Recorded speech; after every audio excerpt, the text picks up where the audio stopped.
The following is a conversation with Matthew Johnson, a professor of psychiatry and behavioral science at Johns Hopkins, and is one of the top scientists in the world conducting seminal research on psychedelics. This was one of the most eye-opening and fascinating conversations I've ever had on this podcast. I'm sure I'll talk with Matt many more times. Quick mention of each sponsor, followed by some thoughts related to the episode. Thank you to a new sponsor, Brave, a fast browser that feels like Chrome but has more privacy-preserving features. Neuro, the maker of functional sugar-free gum and mints that I use to give my brain a quick caffeine boost. Sigmatic, the maker of delicious mushroom coffee. I'm just now realizing how ironic this set of sponsors are. And Cash App, the app I use to send money to friends. Please check out these sponsors in the description to get a discount and to support this podcast. As a side note, let me say that psychedelics is an area of study that is fascinating to me, in that it gives hints that much of the magic of our experience arises from just a few chemical interactions in the brain, and that the nature of that experience can be expanded through the tools of biology, chemistry, physics, neuroscience, and artificial intelligence. The fact that a world-class scientist and researcher like Matt can apply rigor to our study of this mysterious and fascinating topic is exciting to me beyond words, as is the case with any of my colleagues who dare to venture out into the darkness of all that is unknown about the human mind, with both an openness of first principle thinking and the rigor of the scientific method. If you enjoy this thing, subscribe on YouTube, review it with 5 stars on Apple Podcasts, follow on Spotify, support on Patreon, or connect with me on Twitter at Lex Friedman. As usual, I'll do a few minutes of ads now and no ads in the middle. I try to make these interesting, but I give you timestamps, so if you skip, please still check out the sponsors by clicking the links in the description. It's the best way to support this podcast. This show is sponsored by Brave, a fast, privacy-preserving browser that feels like Google Chrome, but without ads or the various kinds of tracking that ads can do. I love using it more than any other browser, including Chrome. If you like, you can import bookmarks and extensions from Chrome as I did. The Brave browser is free, available on all platforms. It's actively used by 20 million people. Speed-wise, it just feels more responsive and snappier than other browsers, so I can tell there's a lot of great engineering behind the scenes. It has a lot of privacy-related features that Chrome does not. Like, it includes options like a private window with Tor for those seeking advanced privacy and safety. Tor is fascinating, by the way, and I'm sure I'll talk about it in the future. Get the Brave browser at brave.com/Lex, and it might become your favorite browser as well. That's brave.com/Lex.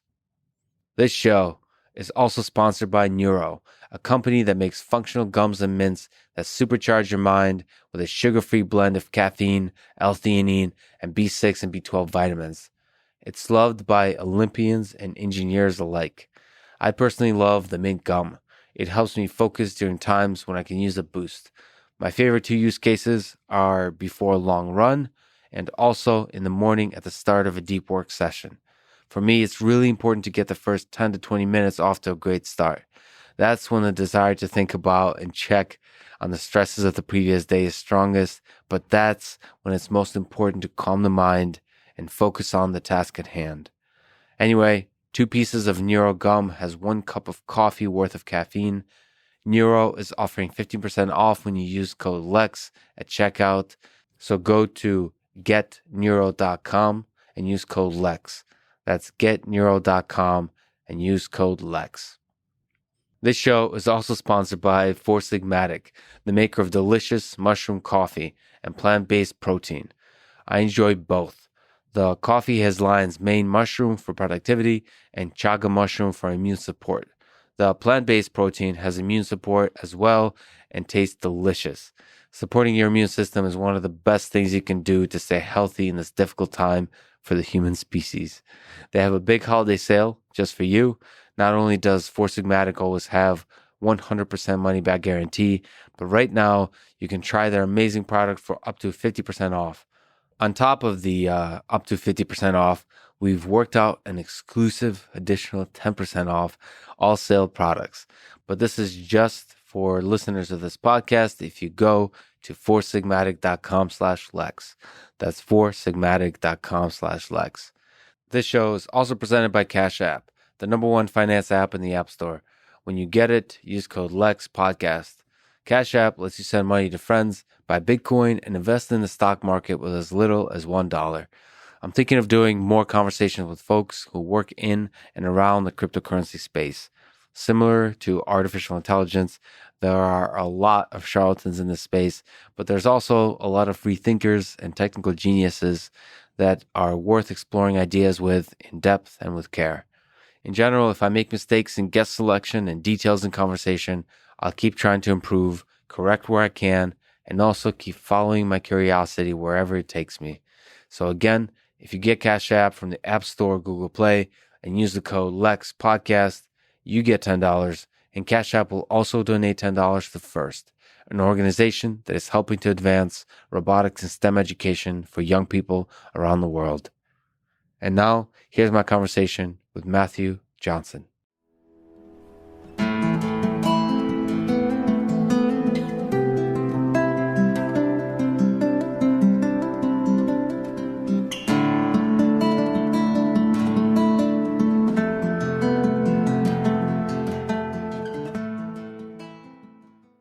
Can you give an introduction to psychedelics, like a whirlwind overview? Maybe what are psychedelics and what are the kinds of psychedelics out there, and in whatever way you find meaningful to categorize? Yeah. You can categorize them by their chemical structure. So phenethylamines, tryptamines, ergolines. That is less of a meaningful way to classify them. I think that their pharmacological activity, their receptor activity is the best way. Well, let me start even broader than that, because there I'm talking about the classic psychedelics. So broadly speaking, when we say psychedelic, that refers to, for most people, a broad number of compounds that work in different pharmacological ways. So it includes the so-called classic psychedelics. That includes psilocybin and psilocin, which are in mushrooms, LSD, dimethyltryptamine or DMT, it's in ayahuasca, people can smoke it too, mescaline, which is in peyote and San Pedro cactus. And those all work by hitting a certain subtype of serotonin receptor, the serotonin 2A receptor. They act as agonists at that receptor. Other compounds like PCP, ketamine, MDMA, ibogaine, they all are, more broadly speaking, called psychedelics, but they work by very different ways pharmacologically. And they have some different effects, including subjective effects, even though there's enough of an overlap in the subjective effects that, people informally refer to them as psychedelic. And I think what that overlap is, compared to, say, caffeine and cocaine and, Ambien, et cetera, other psychoactive drugs, is that they have strong effects in altering one's sense of reality and including the sense of self. And I should throw in there that cannabis, more historically, like in the 70s, has been called a minor psychedelic. And I think with that latter definition, it does fit that definition, particularly if one doesn't have a tolerance.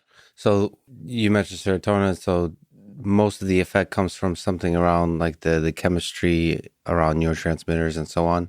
So it's chemical interactions in the brain, or is there other kinds of interactions that have this kind of perception and self-awareness altering effects?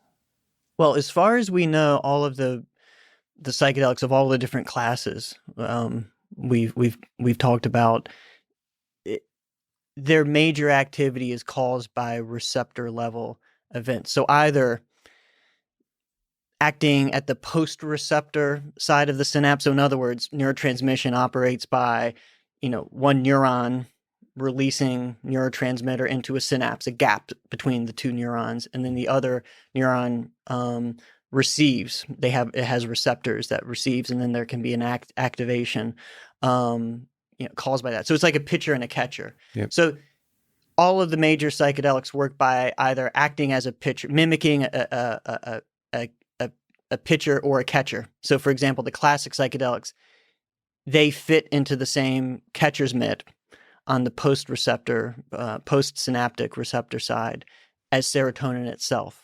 But they do a slightly different thing to the cell, to the neuron, than serotonin does. There's a different signaling pathway after that initial activation.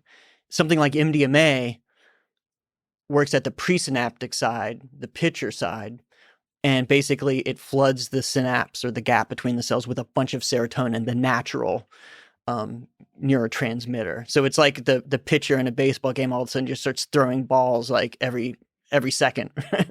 Everything we're talking about, is it often more natural, meaning found in the natural world? You mentioned cactus.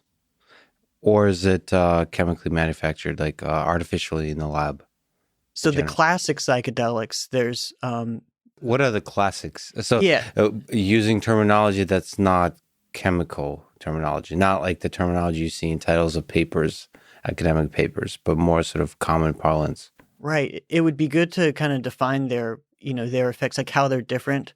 And so it includes LSD, psilocybin, which is in mushrooms, mescaline, DMT. Which one is mescaline? Sorry. Mescaline is in the different cacti. So the one most people will know is peyote, but it also shows up in San Pedro or Peruvian torch.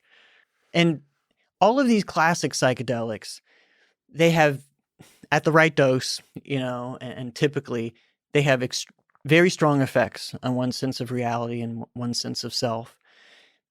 What some of the things that makes them different than other, more broadly speaking, psychedelics like MDMA and others is that they're, at least the major examples, there are some exotic ones that differ, but the ones I've talked about are extremely safe at the physiological level. Like there's like LSD and psilocybin, there's no known lethal overdose unless you have like really severe, heart disease, because it modestly raises your blood pressure. So right. Same person that might be hurt shoveling snow or going up the stairs, that could have a cardiac event because they've taken one of these drugs. But for most people, someone could take 1,000 times what the effective dose is, and it's not going to cause any organ damage, affect the brainstem, make them stop breathing. So in that sense, they're freakishly safe at the I would never call any compound safe because there's always a risk. They're freakishly safe at the physiological level. I mean, you can hardly find anything over the counter like that. I mean, aspirin's not like that. Caffeine is not like that. Most drugs, you take 5, 10, 20, maybe it takes 100, but you get to some times the effective dose and it's going to kill you. Yeah. Or cause some serious damage. And so that's something that's remarkable about most of these classic psychedelics. That's incredible, by the way, that you can go on a hell of a journey in the mind, like probably transformative, potentially in a like deeply transformative way, and yet there's no dose that in most people would have a lethal effect. That's kind of fascinating. There's this duality between the mind and the body. It's like it's the okay, sorry if I bring him up way too much, but David Goggins is like the kind of things you go on a long run, like the hell you might go through in your mind. Your mind can take a lot, and you can go through a lot with the mind, and the body will just be its own thing. You can go through hell, but after a good night's sleep, be back to normal, and the body is always there. So bringing it back to Goggins, it's like you can do that without even destroying your knee or whatever, right. or coming close and riding that line. That's true. So the unfortunate thing about the running, which he uses running to test the mind, so the aspect of running that is negative, in order to test the mind, you really have to push the body, like take the body through a journey.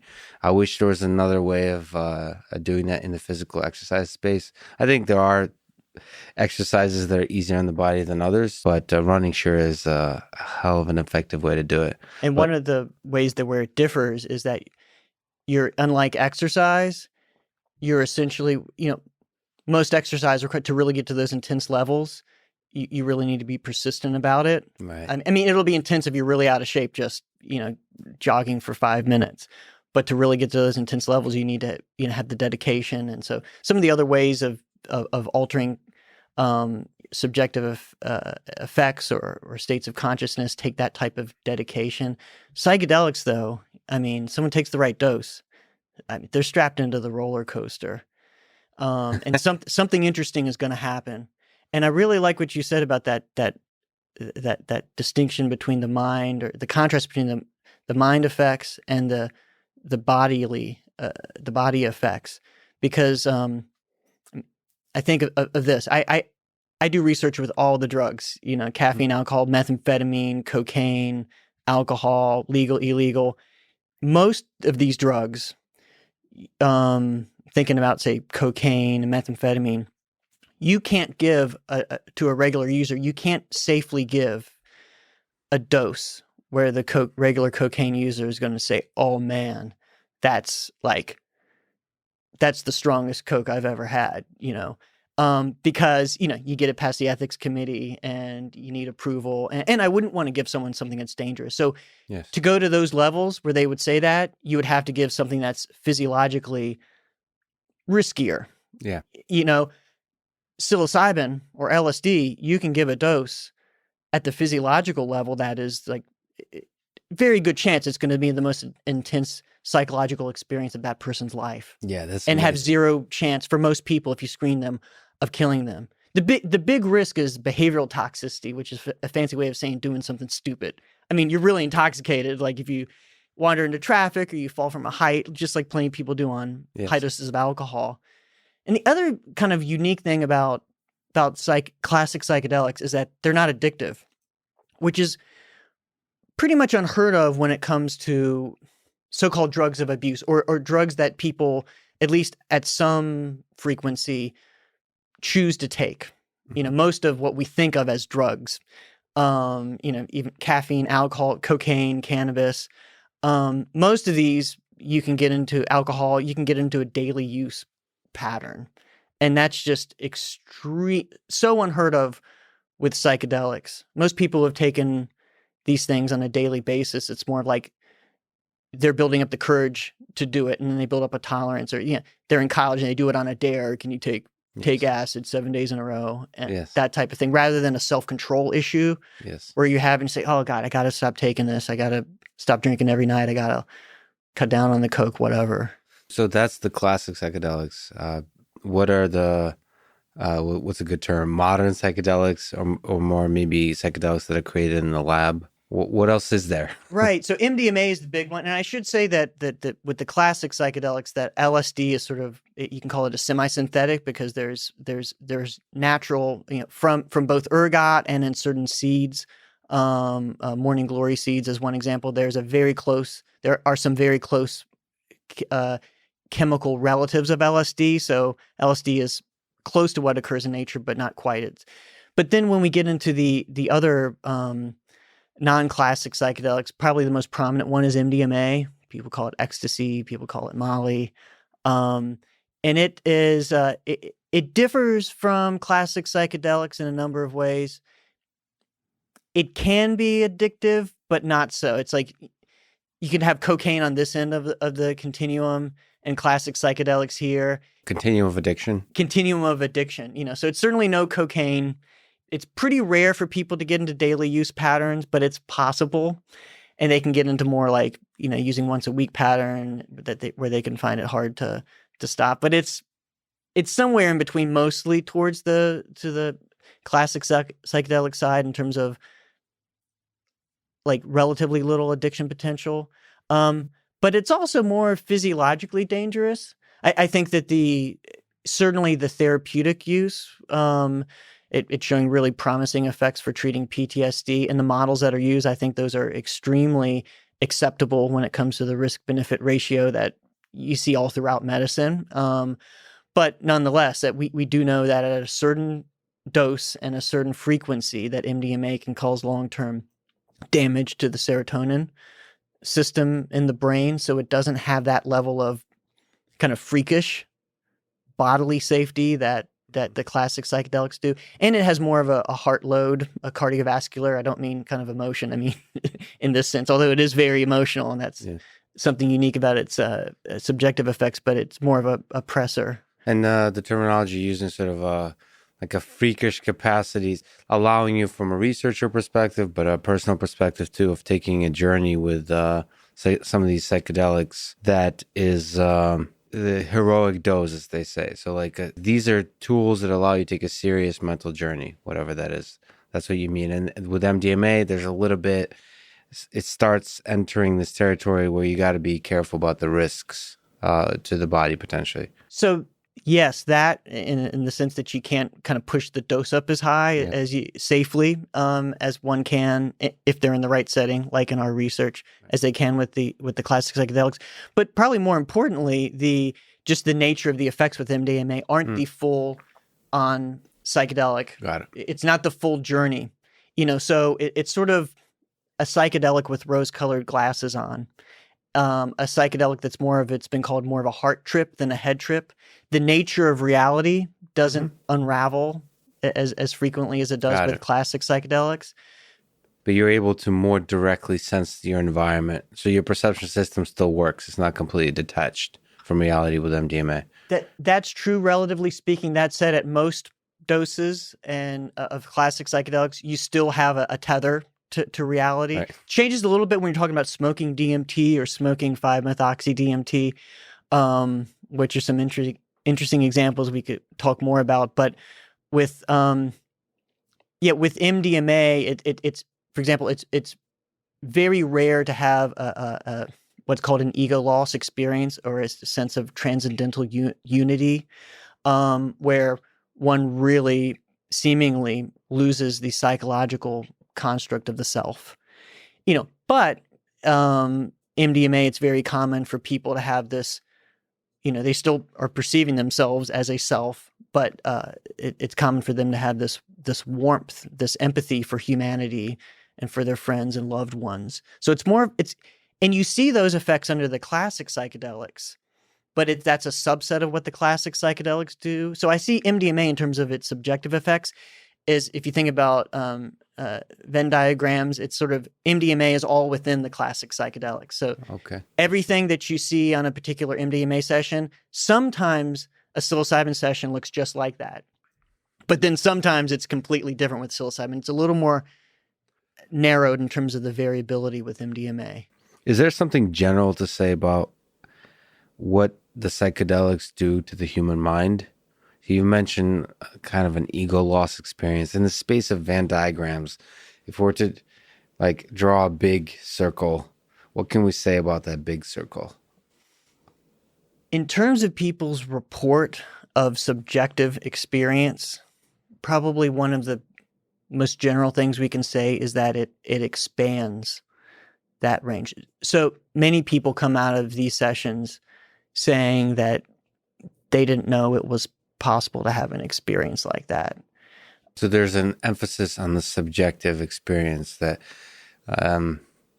is there words that people put to it that capture that experience, or is it something that just has to be experienced? Yeah, people. As a researcher, that's an interesting question, because you have to kind of measure the effects of this, and how do you convert that into numbers? Right. That's the ultimate challenge. So how is that possible to, one, convert it into words, and the second, convert the words into numbers somehow? So we do a lot of that with questionnaires, some of which are very psychometrically validated. So lots of numbers have been crunched on them.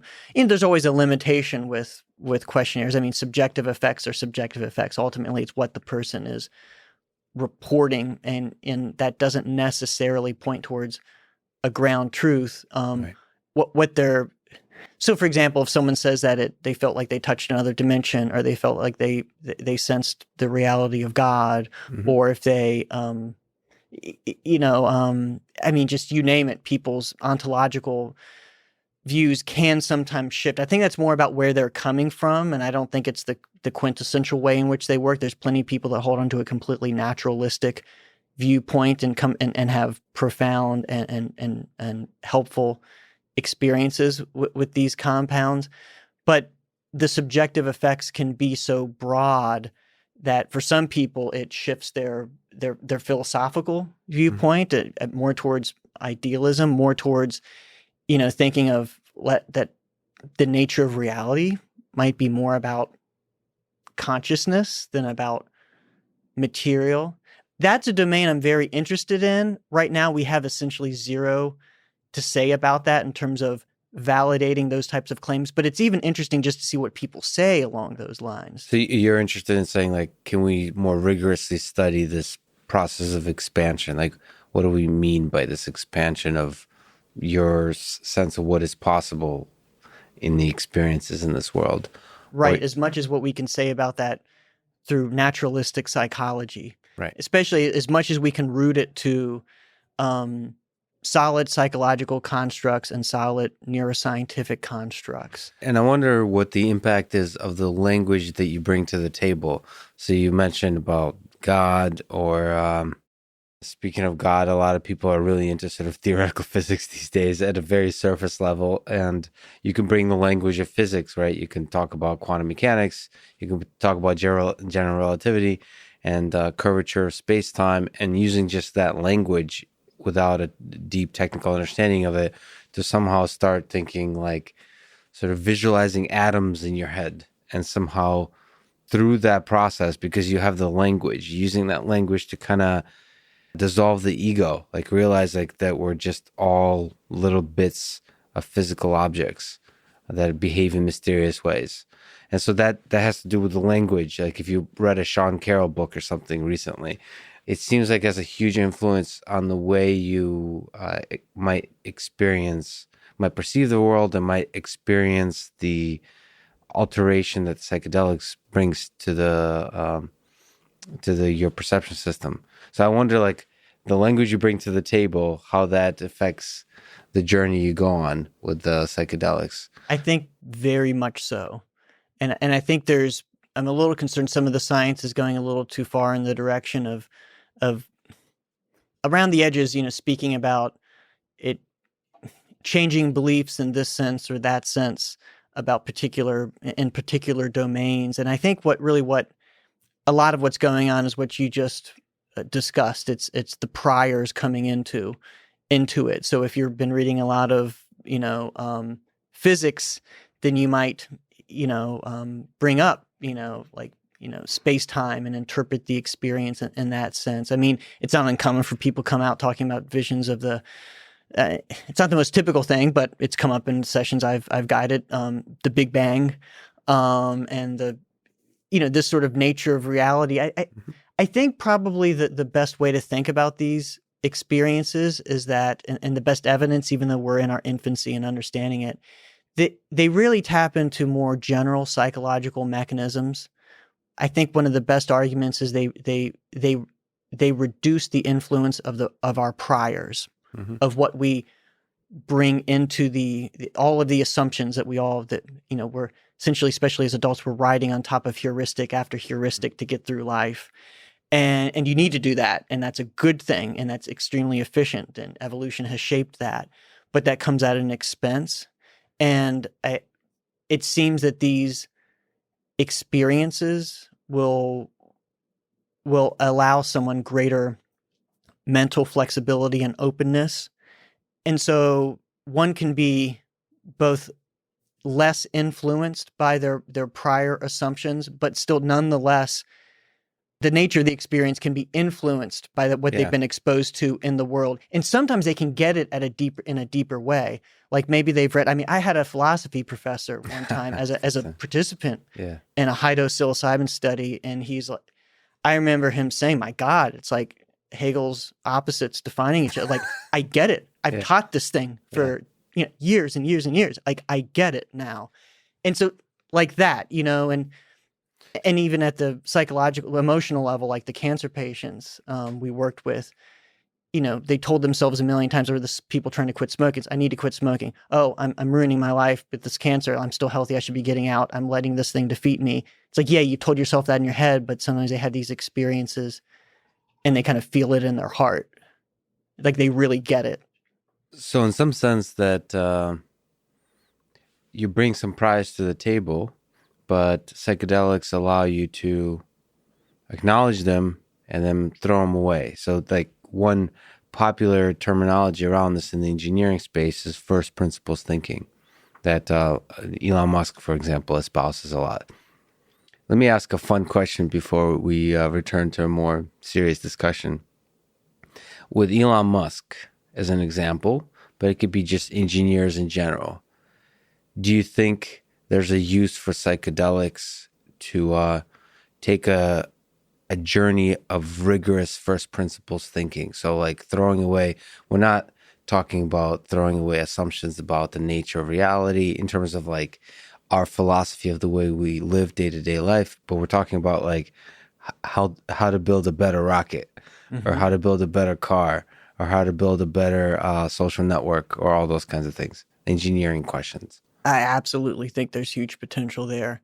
And there was some research in the late 60s, early 70s it was very early and not very rigorous in terms of methodology, but it was consistent with there's just countless anecdotes of folks. I mean, people have argued that just, Silicon Valley was largely influenced by psychedelic experience. I remember I think the person that came up with the concept of freeware or shareware, it's like it kind of was generated, out of or influenced by psychedelic experience, So to this, I think there's incredible potential there, and we know really there's no rigorous research on that, but is there anecdotal stuff like with Steve Jobs? I think there's stories, right?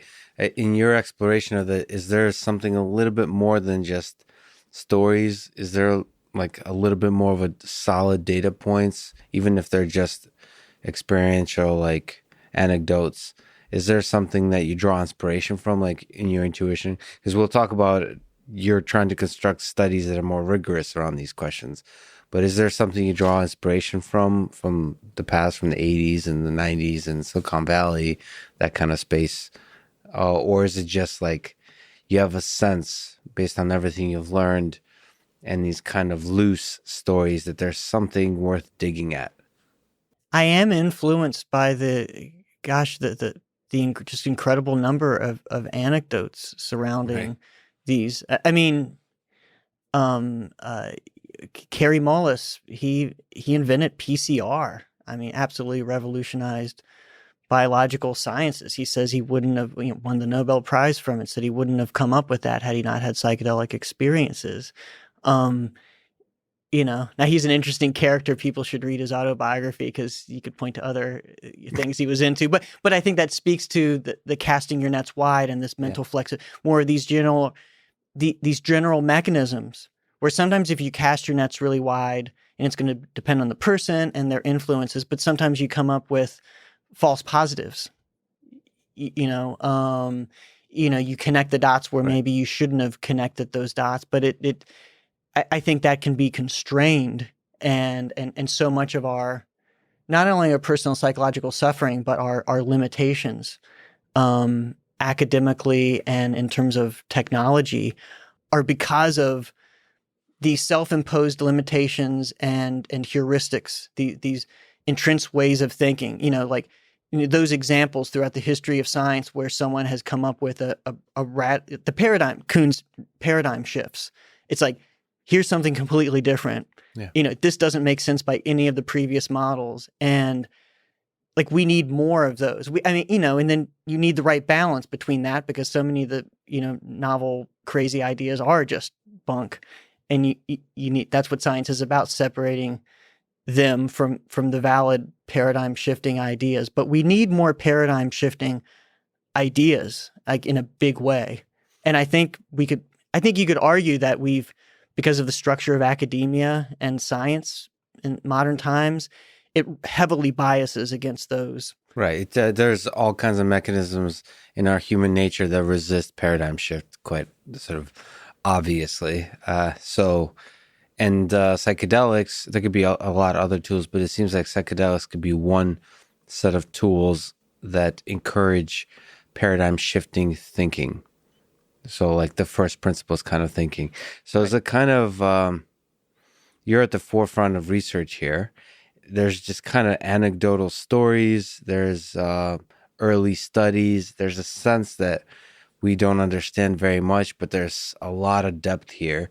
How do we get from there to where Elon and I can regularly, like I wake up every morning and have deep work sessions where it's well understood, like what dose to take, like if I want to explore something where it's all legal, where it's all understood and safe, all that kind of stuff. How do we get from where we are today to there?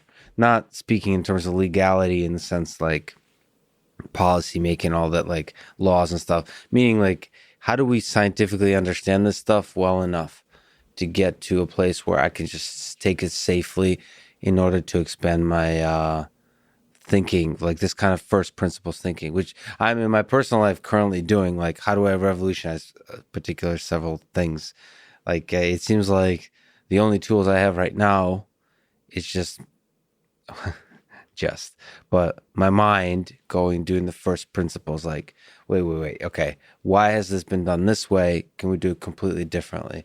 It seems like I'm still tethered to the priors that I bring to the table, and I keep trying to untether myself. Maybe there's tools that can systematically help me untether. Yeah. Well, we need experiments, and that's tied to kind of the policy level stuff. And I should be clear, I'd never encourage anyone to do anything illicitly. But yeah, in the future, we could see these compounds used for technical and scientific innovation. What we need are studies that are digging into that. Right now, most of what the funding, which is largely from philanthropy, not from the government, largely what it's for is treatment of mental disorders like addiction and depression, etc. But we need studies. One of the early initial stabs on this question decades ago was they took some architects and engineers and said, what problems have you been working on? Where have you been stuck for months, like working on this damn thing and you're not getting anywhere? Like your head's butting up against the wall. It's like, come in here, and I think it was 100 micrograms of LSD. So not a big session. And a little bit different model where they were actually working. It was a moderate enough dose where they could work on the problem during the session. I think probably I'm an empiricist, so I'd like to see all the studies done. But Right. The first thing I would do is like a really high dose session where you're not necessarily in front of your computer, which you can't really do on a really high dose. And then the work has been talked about, like you take a really high dose, you take a journey, and then the breakthroughs come from when you return from the journey and like integrate, quote unquote, that experience. I think that's where we're babies at this point, but This my is a gut tells me, hypothesis, that it's the so-called integration, the aftermath. We know that there's some different forms of neuroplasticity that are unfolding in the days following a psychedelics, at least in animals. Probably going on humans. We don't know if that's related to the therapeutic effects. My gut tells me it is, although it's only part of the story. But we need big studies where we compare people. Like, let's get 100 people like that, scientists that are working on a problem, and then randomize them to. And then I think you need a even more credible, active controls or active placebo conditions to kind of tease this out. And then also in conjunction with that, and you can do this in the same study, you want to combine that with more rigorous sort of experimental models where we actually there are problem-solving tasks that we know, for example, that you tend to do better on after you've gotten a good night's sleep versus not. And my sense is there's a relationship there. People go back to first principles, questioning those first principles they're operating under, and getting away from their priors in terms of creative problem solving. And so I think wrap those things, and you could speak a little more rigorously about those, because ultimately, if everyone's bringing their own problem, that's I think that's more in the face valid side, but you can't dig in as much and get as much experimental power and speak to the mechanisms as you can with having everyone do the same sort of canned, problem solving task.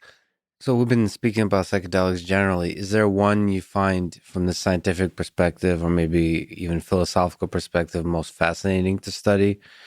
Therapeutically, I'm most interested in psilocybin and LSD, and I think we need to do a lot more with LSD because it's mainly been psilocybin in the modern era.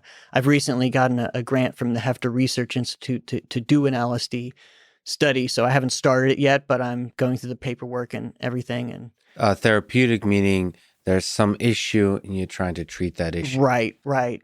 In terms of just like what's the most fascinating, understanding the nature of these experiences, if you really want to like wrap your head around what's going on when someone has a completely altered sense of reality and sense of self, there I think you're talking about the high dose, either smoked, vaporized, or intravenous injection, which all kind of they're very similar pharmacologically, of DMT and 5-methoxy-DMT. This is like when this is what, I don't know if you're familiar with Terrence McKenna, he would talk a lot about smoking DMT. Joe Rogan has talked a lot about that.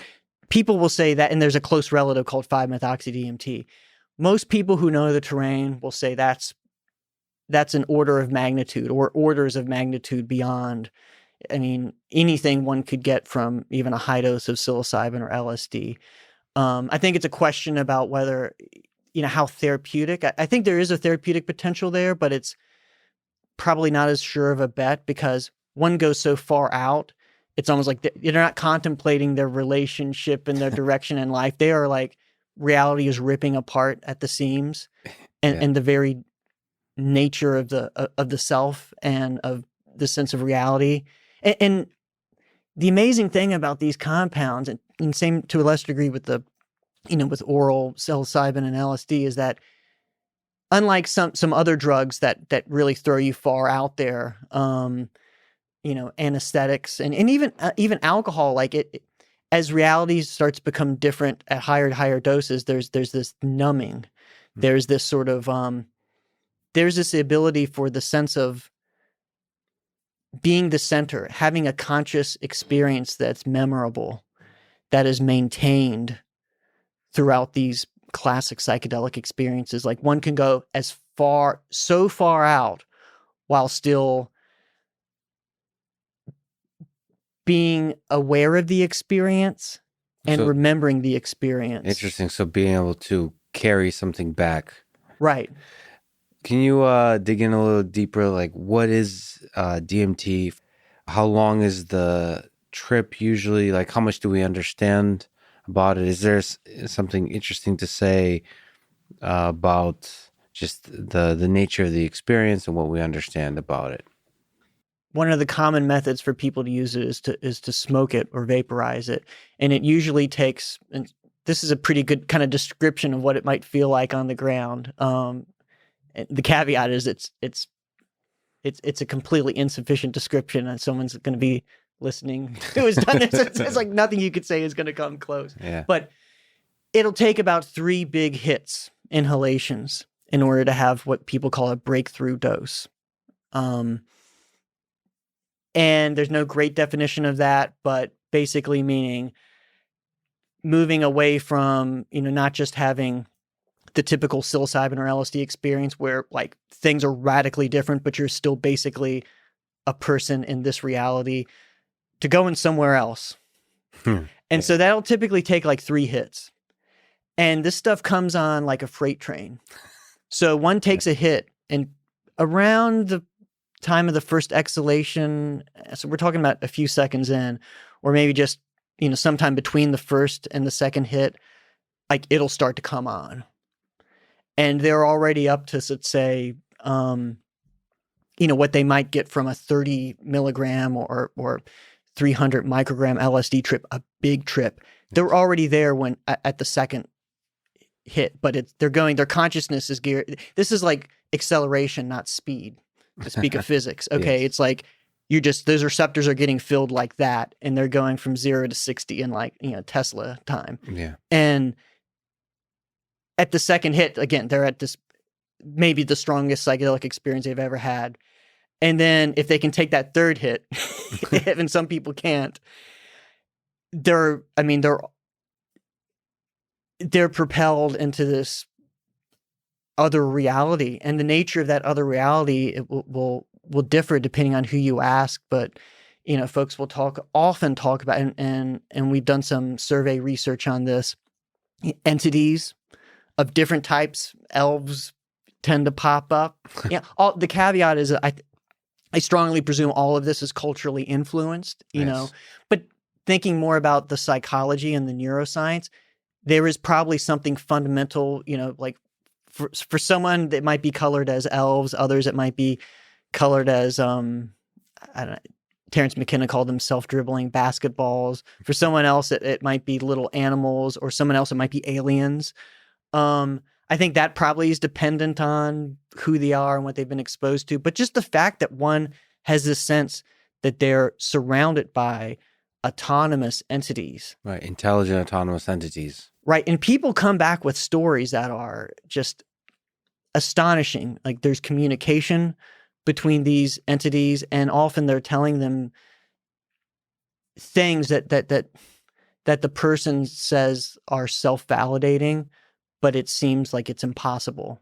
Like it really seems like, and again, this is what people say oftentimes, that it really is like downloading some intelligence from a higher dimension, or some whatever metaphor you want to use. Sometimes these things come up in dreams where it's like someone is exposed to something that I've had this in a dream, where it seems like what they are being exposed to is physically impossible, but yet at the same time self-validating. It seems true, like that they really are figuring something out. Of course, the challenge is to say something in concrete terms after the experience where you could verify that in any way. And I'm not familiar of any examples of that. Well, there's a sense in which I suppose the experience is like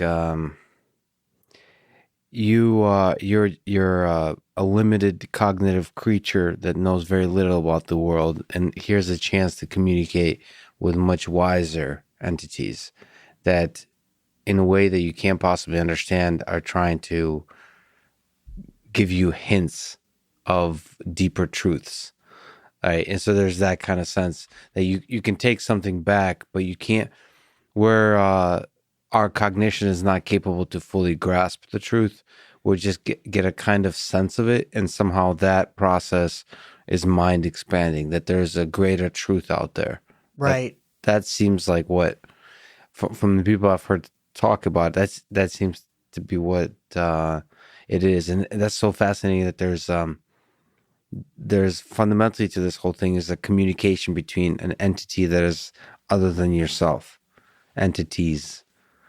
So it's not just like a visual experience, like you're like floating through the world. There's other beings there, which is kind of, I don't know what to sort of, from a person who likes Freud and Carl Jung, I don't know what to think about that. That being, of course, from one perspective is just you looking in the mirror. But it could also be, from another perspective, like actually talking to other beings. Yeah, and you mentioned Jung, and I think he's particularly interesting, and it kind of points to something I was thinking about saying, is that I think what might be going on from a naturalistic perspective. So regardless, whether or not there are, it doesn't depend on autonomous entities out there. What might be happening is that just the associative net, the level of learning, the comprehension might be so beyond what someone is used to, that the only way for the nervous system, for the aware sense of self to orient towards it, is all by metaphor. And so I do think, when we get into these realms, as a strong empiricist, I think we always got to be careful and be as grounded as possible. But I'm also willing to speculate and sort of cast the nets wide with caveat. But, I think of things like archetypes, and, it's plausible that there are certain stories, there's certain, we've gone through millions of years of evolution. It may be that we have certain characters and stories that are central nervous system is sort of wired to tend to. Yeah, those stories, we carry those stories in us. Right. And this unlocks them in a certain kind of way. And we think about stories. Like our sense of self is basically, narrative self is a story. And we think about the world of stories. This is why metaphors are always more powerful than, sort of laying out all the details all the time, speaking in parables. It's like, if you really get this is why, as much as I hate it, if you're presenting to Congress or something and you have all the best data in the world, it's not as powerful as that one anecdote as the mom dying of cancer that had the psilocybin session and it transformed her life. Yes. That's a story that's meaningful. And so when this kind of unimaginable kind of change in experience happens with a DMT ingestion, these stories of entities, they might be that, stories that are constructed that is the closest, which is not to say the stories aren't real. I mean, I think we're getting to layers where it doesn't real, really, man? Right.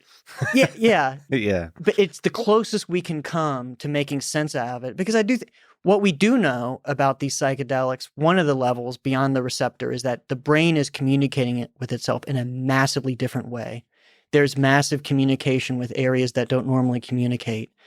And so I think that comes with both, it's casting the nets wide. I think that comes with the insights and helpful novel ways of thinking. I do think it comes with false positives, that could be some of the delusion. And so, when you're so far out there, like with the DMT experience, like maybe alien is the best way that the mind can wrap some arms around that. So I don't know how much you're familiar with Joe Rogan, but he does bring up DMT quite a bit. It's almost a meme. It is a meme. Have you ever, have you ever tried DMT? I think he talks about this experience of having met other entities, and they were mocking him, I think, if I remember the experience correctly, like laughing at him and saying F you, or something like that.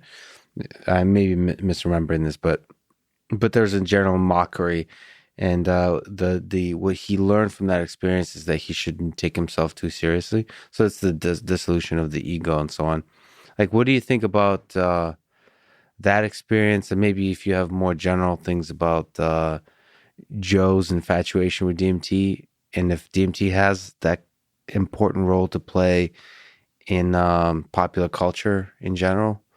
I'm definitely familiar with it. I remember telling you offline that when the first time I learned who Joe Rogan was probably 15 years ago, and I came upon a clip and I realized there's another person in the world who's into both DMT and Brazilian Jiu-Jitsu. And I think both those worlds have grown dramatically since, and it's probably not such a special club these days. So he definitely got onto my radar screen quickly. You were into both before it was cool. Right. I mean, this is all relative because there's people that were, before the late 90s and early 2000s who were into it, say, you're a Johnny-come-lately. But yeah, compared to where we're at now. But yet, one of the things I always found fascinating by Joe's, telling of his experiences, I think, is that they resemble very much Terence McKenna's experiences with DMT, and Joe has talked very much about Terence McKenna and his experiences. If I had to guess, I would guess that probably just having heard Terence McKenna talk about his experiences, that influenced the coloring of Joe's experience. It's funny. It's funny how that works, because that's why McKenna hasn't. Poets and great orators give us the words to then start to describe our experiences, because our words are limited, our language is limited, and it's always nice to get some kind of nice poetry into the mix to allow us to put words to it.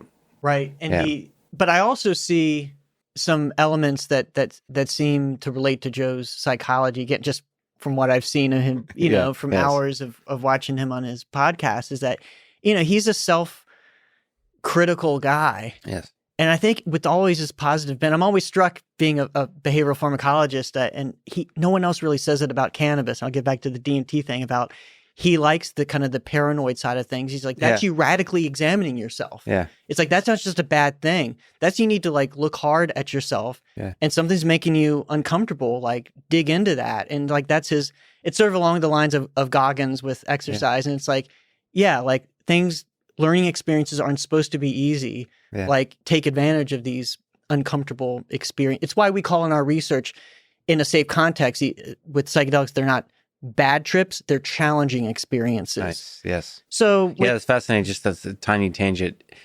it's always cool for me to hear him talk about marijuana, like weed, as the paranoia, the anxiety, or whatever that you experience, as actually the fuel for the experience. Like I think he talks about smoking weed when he's writing. That's inspiring to me because then you can't possibly have a bad experience. I'm a huge fan of that. Like every experience is good. Right, which is very Goggins. Yeah, it's very Goggins. Yeah, is it bad? Okay, all right, great, Well, see, Goggins is one side of that. He wants it bad. Like he wants the experience to be challenging always. But I mean, like both are good. Like the few times of taking mushrooms, the experience was everything was beautiful. There's zero challenging aspect to it. It was just like the world is beautiful, and it gave me this deep appreciation of the world. I would say so. Like that's amazing, but also ones that challenge you are also amazing. Like all the times I drink vodka, but but that's another. Let's not. So back to DMT.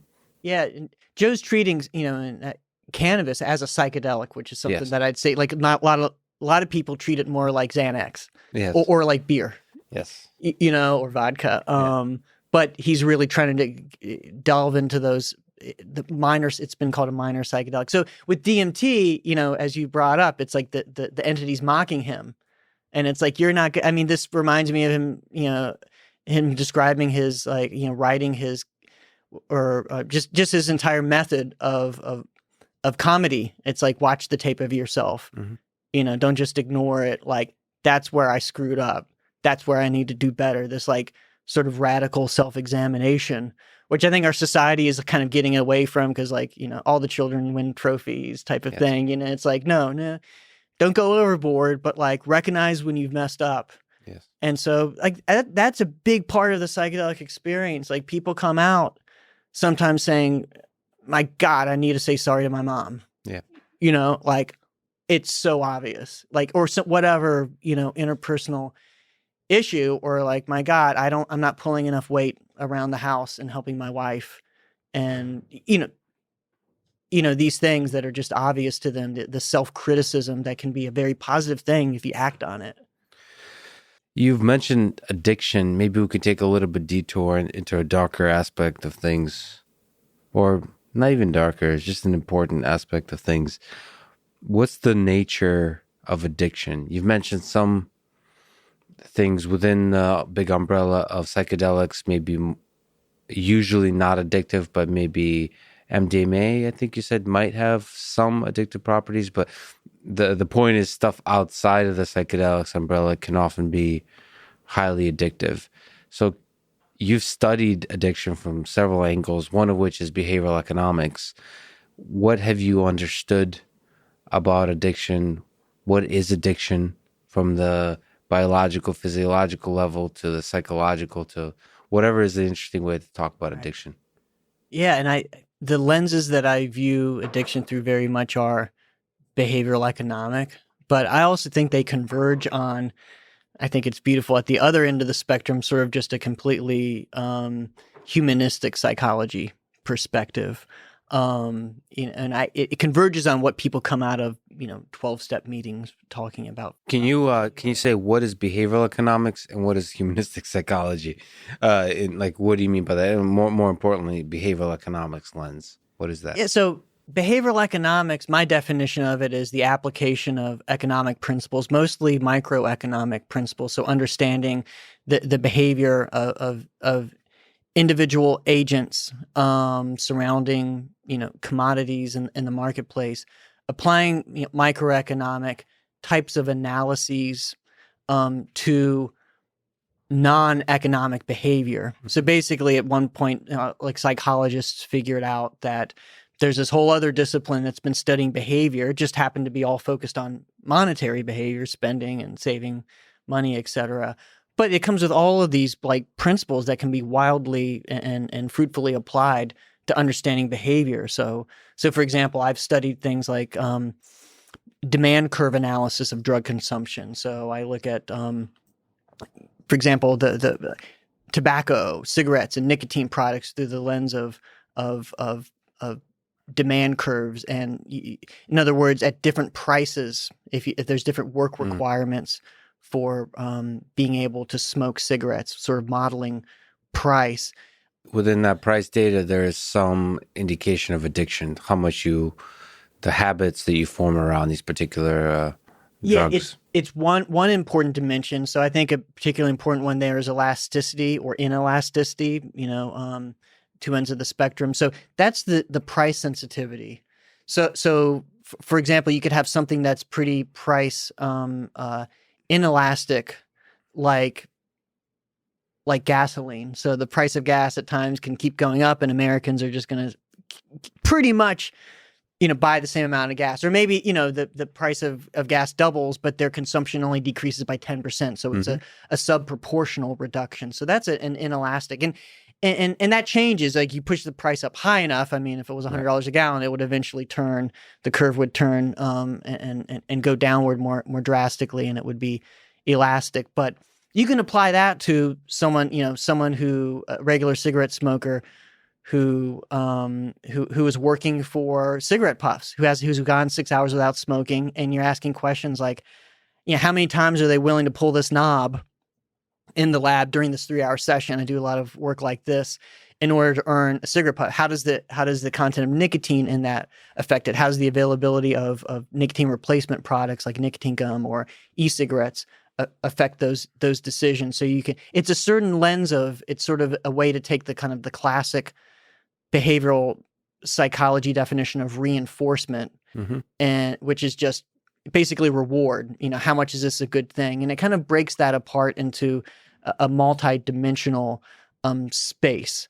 So it's not just the idea is reward or reinforcement is not unidimensional. So for example, you can unpack that with demand curves. At a cheap price, you might prefer one good to another. So the classic example is luxury versus necessity. So diamonds versus toilet paper. So at those cheap prices, you can look at something called intensity of demand. If it was basically as cheap as possible or essentially zero, how much would you buy of this good? But then you keep jacking up the price and you'll see, so diamonds will look like the better reward at that low price sort of intensity of demand side of things. But as you keep jacking up the price, you got to have some toilet paper. Yes. Okay, we can get into the whole like bidet thing, but forget that. I know Joe's been pushing that too. but you're gonna hang on and keep buying the toilet paper to a greater degree than you will the diamonds. Yes. So you'll see a crossing of demand curves. So what's the better reinforcer? What's the better reward? Depends on your price, Yes. And so that's an example of one way to, and that of look at addiction. So specifically drug consumption, which isn't all of addiction, but it's like, in order for something to be addictive, it has to be a reward, and it has to compete with other rewards in your life. And one of the two main aspects of addiction, in my view, and this doesn't map onto how the DSM, the psychiatry Bible, defines addiction, which I think is largely bunk, but there's some value to have some common description. But it's, how rewarding is it from this multi-dimensional lens? And specifically, how does that rewarding value compete with other rewards, other consequences in your life? So it's not a problem if the use of that substance is rewarding. You like to have a couple beers every once in a while, and it's like not a problem. I mean, but then you have the alcoholic who is drinking so much that it tanks their career, it ruins their marriage. It's in competition with these pro-social aspects to their life. It's all about comparing to the other choices you're making, the other activities in your life, And if you evaluate it as a much higher reward than anything else, that becomes an addiction. Right, right. And so it's not just the rewarding value, but it's the relative rewarding value. And in the other major aspect, again, from behavioral economics, the thing that makes addiction is something called delayed discounting. So in economics, sometimes it's called time preference. It's what compound interest rates are based upon. It's the idea that delaying a good, access to a good or a reward, comes with a certain decrement to its value. So we'd all rather have things now than later. And we can study this at the individual level of, would you rather have $9 today or $10 tomorrow? And when you do that, you get huge differences between addicted populations and non-addicted. Not just heroin and cocaine, but like just cigarette smokers, like normal everyday cigarette smokers. And even when you look at something like monetary rewards, and so you can go into the rabbit hole with this delay discounting model. So it's not only those huge differences that seem to have a face valid aspect to it, like the cigarette smoker is choosing this thing that's rewarding today, but I know it comes with increased risk of having these horrible consequences down the line. So it's this competition between what's good for me now and what's good for me later.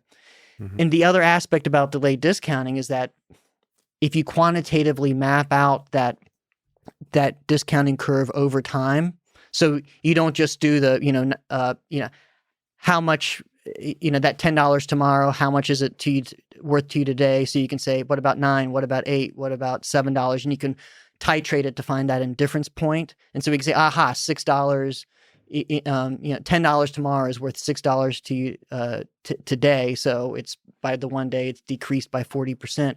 We can do that also at 1 week and 1 month and 1 year and 10 years and map out that curve, get a shape of that curve. And one of the fascinating things about this is that whether you're talking about pigeons making these types of choices between a little bit of food now or a little bit of food a minute from now, or rats, or dozens of species of animals tested, including humans, the tendency is pretty consistently that we discount hyperbolically rather than exponentially.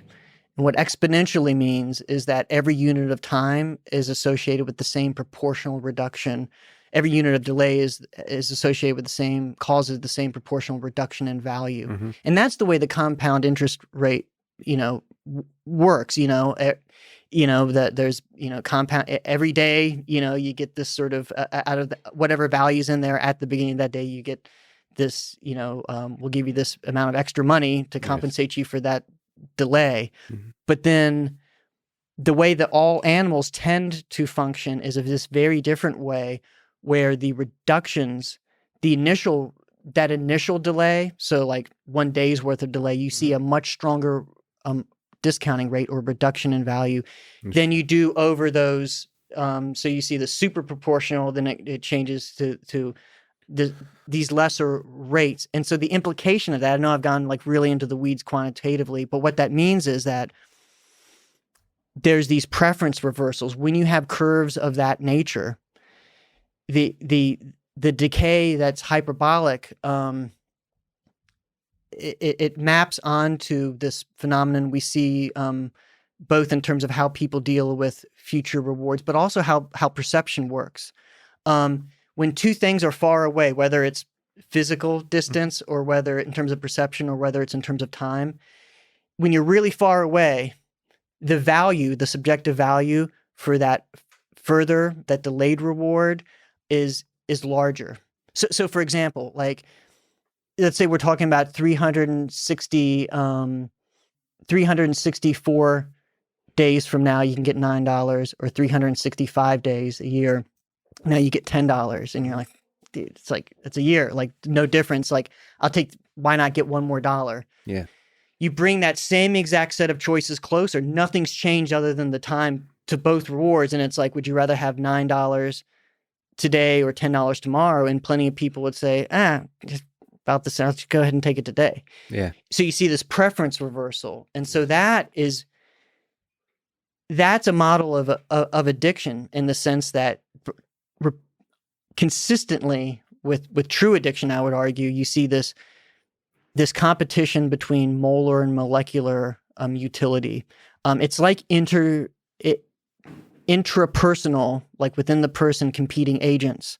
Someone sometimes has control of the bus that wants to do what's good for you in the short term, and someone at other times is in control of driving the bus, and they want to do what's good for you in the long term. So you tell you're trying to quit, and you see a doctor, you see your 12-step therapist, and say, God, I know this stuff is killing me.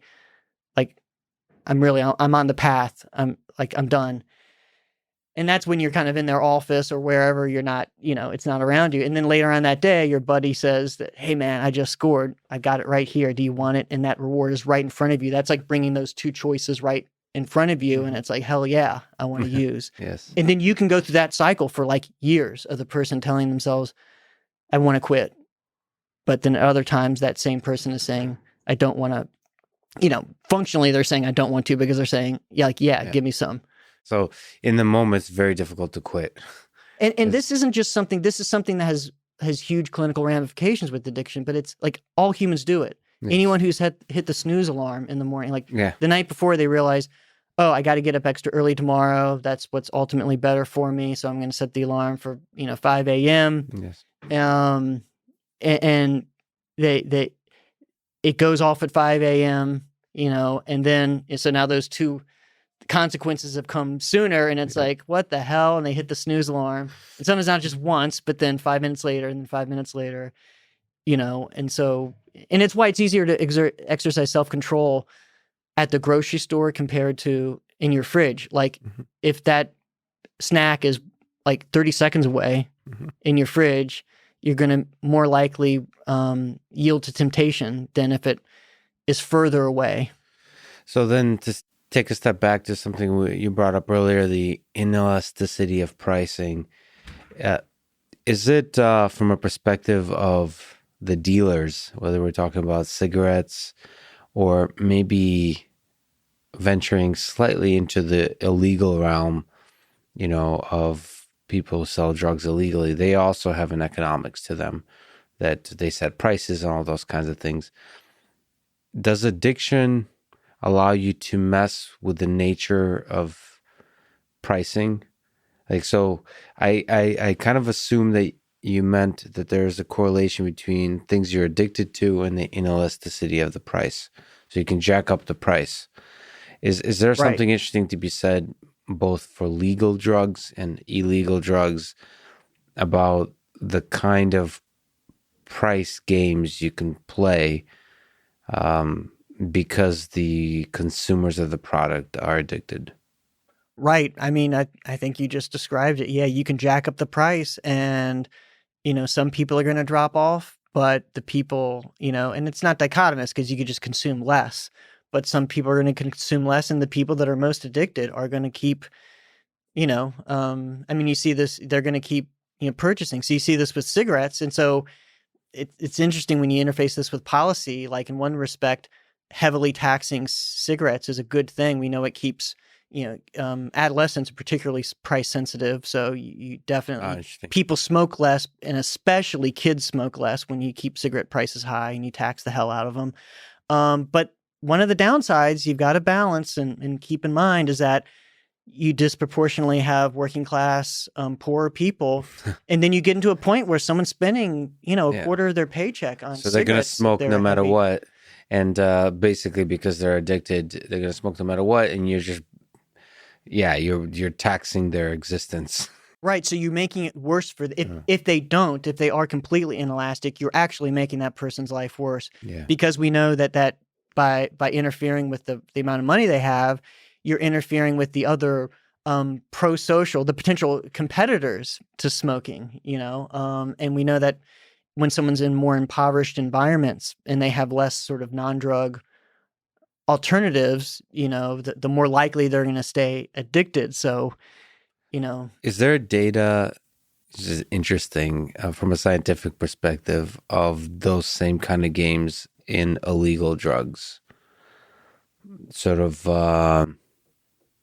because that's where most I don't know, maybe you can correct me, but it seems like most drugs are currently illegal. And so, but there's still an economics to them, obviously. Right. That's the drug war and so on. Is there data on the setting of prices, or like how good are the business people running the selling of drugs that are illegal? Are they all the same kind of rules apply from a behavioral economics perspective? I think so. I mean, they're basically that whether they're crunching the numbers or not, they're basically sensitive to that demand curve, and they're doing the same thing that businesses do in a legal market. And you want to sell as much of a product to get as much money. You're looking more at the total income. So if you jack the price a little bit, you're going to get some reduction in consumption, but it may be that the total amount of money that you rake in is going to be more then it's going to overcompensate for that. So you're willing to take, okay, I'm going to lose 10% of my customers, but I'm getting more than enough to compensate from that, from the extra money from the people who still are buying. So I think they're more, and especially when we get to the lower, I wouldn't be surprised if people are crunching those numbers and looking at demand curves, maybe at the, at the really high levels of the, up the chain with the cartels and whatnot. I don't know. That wouldn't surprise me at all, but I think it's probably more implicit at the lower levels where something you brought up, drug policy. I will say that for years now it's been this kind of unquestioned goal by, for example, the drug czar's office in the U.S. to make the price of illegal drugs as high as possible, without this kind of nuanced approach that if you make for some people, if you make the price so high, you're actually making things worse. I mean, I'm all about reducing the problems associated with drugs and drug addictions. And part of that is are more direct consequences of those drugs themselves. But a whole lot is what you get from indirectly and sort of both for the individual and for society. So like making a poor person who doesn't have enough money for their kids, making them even poorer. So now you've made their children's future worse because they're growing up in deeper poverty because you've essentially levied a tax onto this person who's heavily addicted. But then it's at the societal level, so everything we know about the drug war in terms of the heavy criminalization and filling up of prisons and reducing employment and educational opportunities, which in the big picture we know are the things that in a free market compete against some of the worst problems of addiction, is actually having educational and employment opportunities. But when you give someone a felony, for example, you're pretty much guaranteeing they're never going to go very high on the economic ladder. And so you're making drugs a better reward for that person's future. So this is a quick step into the policy realm. And I think for both you and I'm not sure, you can correct me, but I'm more comfortable into studying the effects of drugs on the human behavior and human psychology versus like policy. It seems like a whole giant mess, but there's some libertarian candidates for president and just libertarian thinkers that had a nice thought experiment of possibly legalizing. I've spoken about possibly legalizing basically all drugs. In your intuition, do you think a world where all drugs are legal is a safer world or a less safe world for the users of those drugs? It really depends on what we mean by legalization. So this is one of my beefs with this, how these things are talked about. I mean, we have very few completely laissez-faire, legal drugs. So even caffeine is one of the few examples. So for example, caffeine in tea and coffee is in that realm. Like there's no limits, no one's testing, there's no laws, regulation at any level of how much caffeine you're allowed to buy or how much in the price. But even like with this Starbucks like Nitro, there are rules with soda and with canned products. You can only put so much in there. Yeah. Yeah. So this is FDA regulated, and it's kind of weird because there's a limit to sodas that's not there for energy drinks and other things. So, but so even caffeine, it depends on what product we're talking about. Like if you're like NoDoz and other caffeine products over the counter, like you can't just put 800 milligrams in there. The pills are like 100 or 200 milligrams. And so it's FDA regulated as an over-the-counter drug. Some of the most dangerous drugs in society, I would say arguably one of the most dangerous classes of drugs are the volatile anesthetics, huffing. People huffing gasoline and, airplane glue, toluene, whatnot. severely damaging to the nervous system. Pretty much legal, but there's some regulation in the sense that there's a warning label, like it's illegal to do it for, not that it necessarily they're busting people for this, but it's against federal law to use this in a way other than intended type of thing. Basically saying like, yeah, don't huff this, your paint thinner or whatnot. At least keeps people from selling it for that. Like, no, because they're gonna go after that person. They're not going to be able to find the 12-year-old who's huffing. Yes. So anyway, just as some extreme examples at the end, and then, even the so-called illegal, like Schedule I drugs, psilocybin, we do plenty, and in terms of Schedule II, which is ironically less restrictive than psilocybin, but methamphetamine and cocaine, I've done human research with. My research has been legal, so they're scheduled compounds, but they're not completely illegal. Like you can do research with them with the appropriate licenses and approval. So there really is no such thing. And like alcohol, well, it's illegal if you're 12 years old or 18 years old or 20 years old. And for anyone, it's illegal to be drinking it while you're driving. So there's always a nuance. There's rules, it's not right? Dichotomy. And I actually should admit, it's been on my to-do list for a while to buy in Massachusetts some like edible or buy weed legally. Haven't done that in Massachusetts, let's put it this way. And I wonder what that experience is like, because I think it's fully legal in Massachusetts, and so I wonder what legal drugs look like to me. I grew up with even weed being like, not. It's like this forbidden thing, not forbidden, but it's illegal. Most people, of course, I never partook, but most people I knew would attain it illegally. And so that big switch that's been happening across the country, there's like federal stuff going on to make marijuana legal federally. I'm half paying attention. There's some movement there. I mean, the House passed a bill that's not going to be passed by the Senate, but yeah, it's progress. There's clearly a change right. It's moving in a trend. So that's the example of a drug that used to be illegal and is now becoming more and more and more legal. So like, I wonder what like cocaine being legal looks like. Right. What a society with cocaine being legal looks like. The rules around it, the processes in which you can consume it in a safer way and be more educated about its consequences, be able to control dose and like purity much better, be able to get help for overdose. I don't know, all those kinds of things. Right. It does, in a utopian sense, feel like legalizing drugs at least should be talked about and considered versus keeping them in the dark. I agree. But yeah, so that in your sense, it's possible that in 50 years we legalize all drugs and it makes for a better world. The way I like to talk about it is that I would say that it's possible, and it would probably be a good thing if we regulate all drugs. How would you regulate like cocaine, for example? Is there ideas there?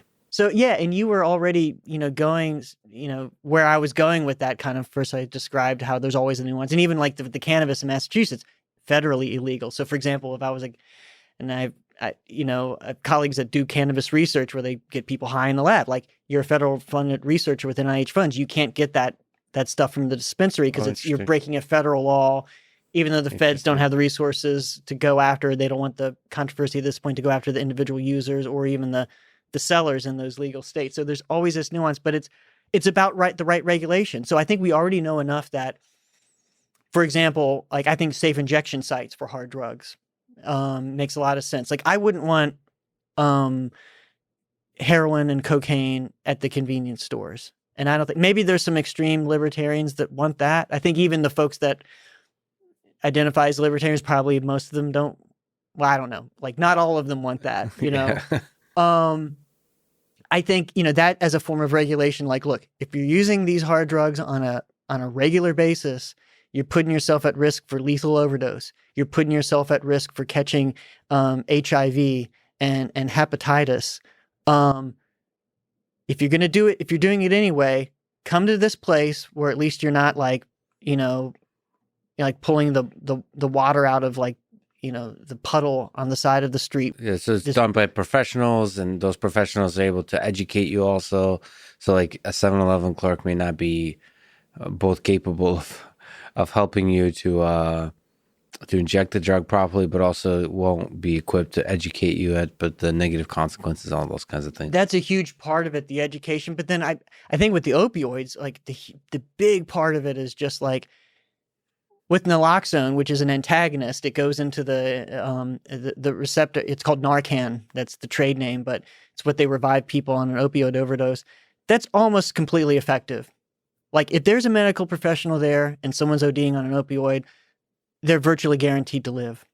Like that's remarkable that if 100% at the opioid crisis, if all of those people right now that are dying were doing that in the presence of a medical professional, like even like a nurse with Narcan, there'd be almost no deaths. There's always some exceptions, but almost no deaths. Like that's staggering to me. So the idea that people are doing this, that we could have that level of positive effect without encouraging the drug. And this is where like you get into this like terrain of like sending the wrong message. And it's like, no, you can do that. You can say like, we're not encouraging this. In fact, probably one of the greatest advertisements for not getting hooked on heroin is like visiting a methadone clinic, visiting a safe injection site. Like this is not like an advertisement for getting hooked on this drug, but knowing that we can save people. Now you have a landscape here because a lot of times it's just like supervised injection, but you bring your own stuff. You bring your own heroin, which could still be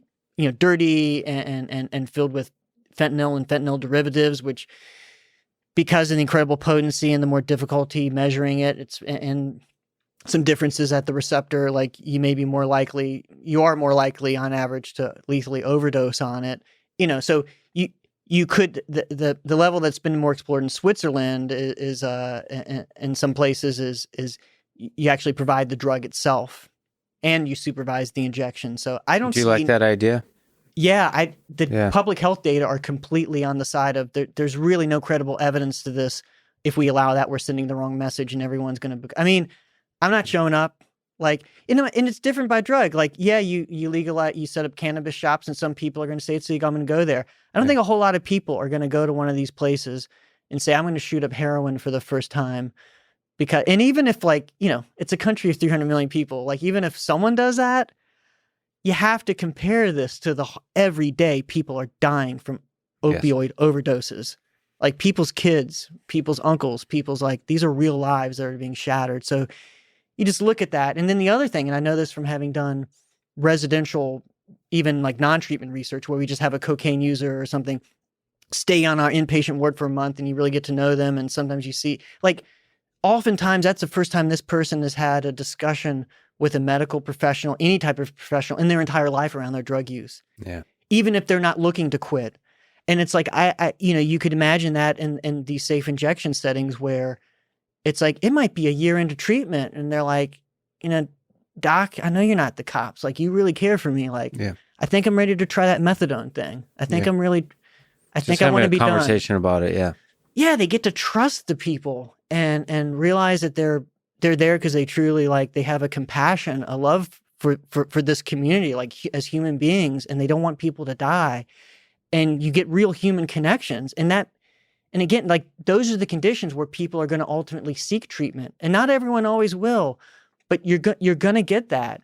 And then you're going to get people like looking into treatment options. Sometimes, maybe it's years into the treatment. So it's like, there's just all of these indirect benefits that I think at that level, I don't know if you'd call that legalizing, I think again, at least well-regulated. Right. Whatever that word is. Yeah. Well-regulated, but out in the open. Right. Minimizing as many harms as we can while not encouraging. We don't encourage people to drink people die every year from caffeine overdose. And there's different ways to just by allowing something doesn't mean we're sending the message that, by saying we're not going to give you a felony, which is actually often the penalty for psychedelics. I just actually testified for the Judiciary Committee, the Senate, the Assembly in New Jersey. And just to move psilocybin from a felony to misdemeanor, they use different language in New Jersey. It's weird, but like the equivalent of felony to misdemeanor. And that was like 2 people didn't vote for that on this committee Wow. because one of them said it might be sending the wrong message. And it's like a felony. I mean, there's real harms. Like that's the scarlet letter the rest of your life.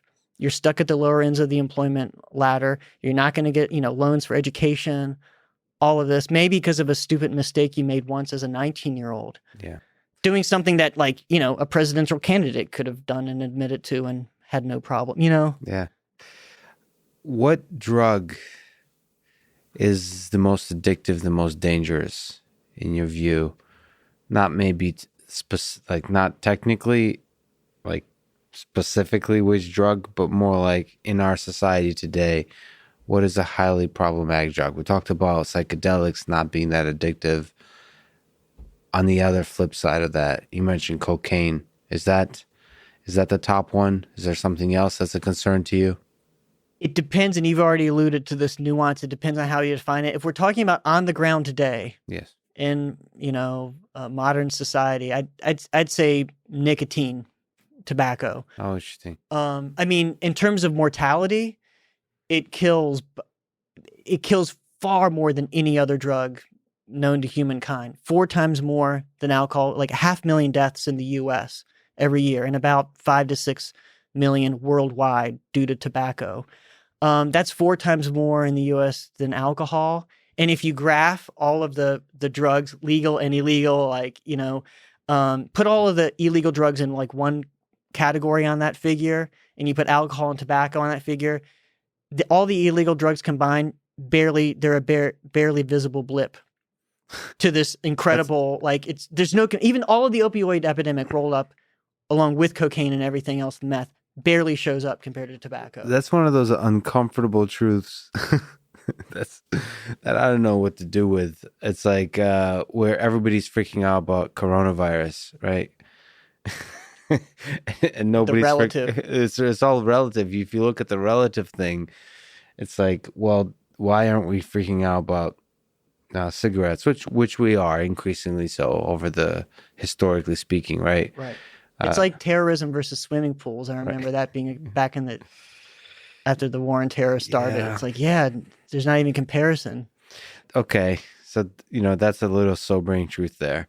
Because I was thinking like cocaine, I was thinking about all of these hard drugs, but the reality is relatively nicotine is the big one. And you didn't ask about mortality or deaths. You asked about addiction, but that really is hard to evaluate. It gets into those nuances I spoke of before about there's not a unidimensional way to measure reinforcement. It kind of depends on the situation and what measure we're looking at. But more people have access to tobacco, and I'm not advocating that we make it an illegal drug. I think that would be a horrible mistake. Although there is a very credible push to mandate the reduction of nicotine in cigarettes, which most scientists that study it are for it. I think there's some real dangers there because I see that in the broader history of drug use. It's like, when has drug prohibition worked, broadly speaking? And it's to me that path would only make sense in very good conjunction with e-cigarettes, which once they're fully regulated can be a safer, not safe, but much safer alternative. And if we tax the hell out of e-cigarettes and ban every attractive feature like flavors and everything, then that's going to push people to a black market if they can't get the real thing from real cigarettes. Like some people will just quit straight out. But I think what the regulators and what a lot of scientists that study tobacco, like myself, it's a big part still of what I study, they're not used to thinking about tobacco really as a drug, largely speaking, in terms of, for example, the history of prohibition. And I think of we already know there's an illicit market, a black market for tobacco to get around, taxes. I mean, and for selling even loose cigarettes. That's what initially caused in Staten Island the police to approach, was it Eric Garland, who was selling loose cigarettes and he got choked out. I mean, the thing that caused that police contact was he was selling, I think reported to sell individual cigarettes for you could sell them for $1. It happens in Baltimore. Yeah. And it's that's technically illegal. But are you not going to have massive boats of, supplies coming over from China and elsewhere of real deal cigarettes if you ban, the sale That's of fascinating. nicotine. Like it's obviously going to happen, and you have to weigh that against, you're going to create a black market to one size or another. And your intuition, that really hasn't worked throughout the history when we've tried it. Right. But I see a potential path forward, but only if it's if it's done in conjunction with e-cigarettes. If there's a clear alternative, that's a positive alternative that it kind of steers the population towards an alternative. Yeah. The difference here, the unique thing that could be taken advantage of here is nicotine is by and large not what causes the harm. It's the aromatic hydrocarbons. It's the carcinogens and tobacco. It's burning tobacco smoke. It's not the nicotine.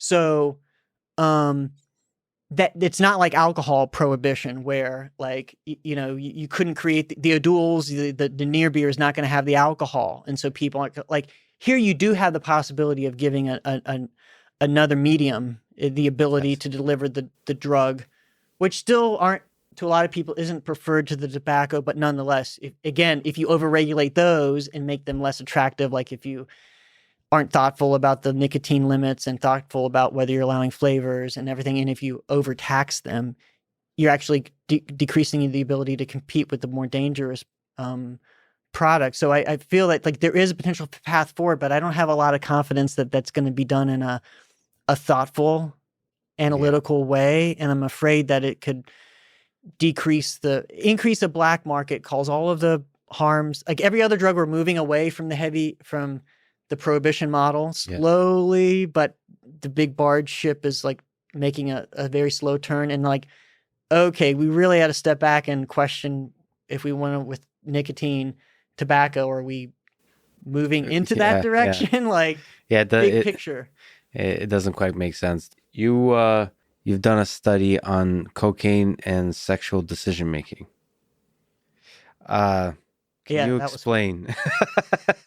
Can you explain the findings? I mean, in a broad sense, how do you do a study that involves cocaine, and how do you do a study involving sexual decision making, and then how do you do a study that combines both? Yeah, sex and drugs too. I'm just missing the rock and roll. It's like the two controversial. Rock and roll isn't very controversial anymore, but yeah. So the cocaine, lots of hoops to jump through. You got to have a lot of medical support. You got to be basically at an institution, a research unit like I'm at, that has a long history and the ability to do that. And you get ethics approval, get FDA approval, but it's possible. And whenever you're dealing with something like cocaine, you would never want to give that to not someone who hasn't already used cocaine, and you want to make sure you're not giving it to someone who's an active user who wants to quit. So the idea is like, okay, if you're using this type of drug anyway, and we're really sure you're not looking to quit, hey, use a couple times in the lab with us so we can at least learn something. And part of what we learn is maybe to help people not use and reduce the harms of cocaine. So there's hoops to jump through. With the sexual decision-making, the main thing I looked at was this model of, I applied delayed discounting to what we talked about earlier, the now versus later, that kind of decision-making that goes along with addiction. I applied that to condom use decisions.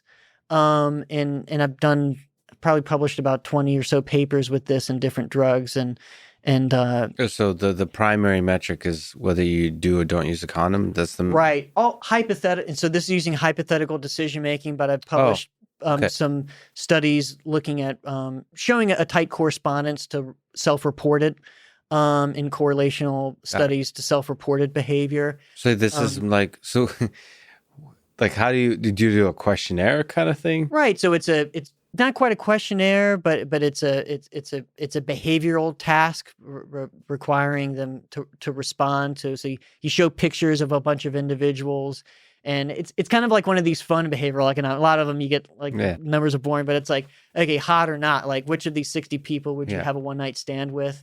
Men, women. So pick whatever you like. A little bit of this, a little bit of that, whatever you're into. It's all variety there. Out of that group, you pick some subsets of people. Who do you think is the one you most want to have sex with the least? Who you think's most likely to have an STI, or least likely a sexually transmitted disease by STI? And then you could do certain decision making questions. So what I've done is asked say this person, you read a vignette, this person wants to have sex with you, now you've met them, you get along. Casual sex scenario, like a one night stand, a condom's available, just rate your likelihood from 1 to 100 on this kind of scale. Would you use it? Would you use a condom? But then you can change your scenario to say, okay, now imagine you have to wait 5 minutes to use a condom.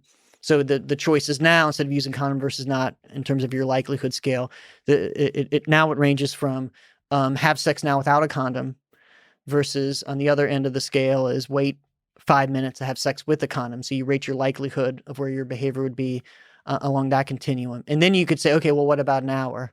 What about 3 hours? What about 24 Wait, hours? So I'm misunderstanding. Now without a condom or 5 minutes later with a condom, Right. So what's supposed to be the preference for the person? Like there's a lot of factors coming into play, right? There's right. there's pleasure and personal preference, and then there's also the safety. Those are two, are those competing objectives? Right. And so we do get at that through some individual measures. And this task is more of a face valid task where there's a lot underneath the hood. So for most people, sex with the condom is the better reward. But underneath the hood of that is just at the purely physical level, they'd rather have sex without the condom. It's going to feel better. What do you mean by reward? Like when they calculate their trajectory through life and try to optimize it, then sex with a condom is a good idea? Well, it's really based on. I mean, yeah. Presumably that's the case. That there's.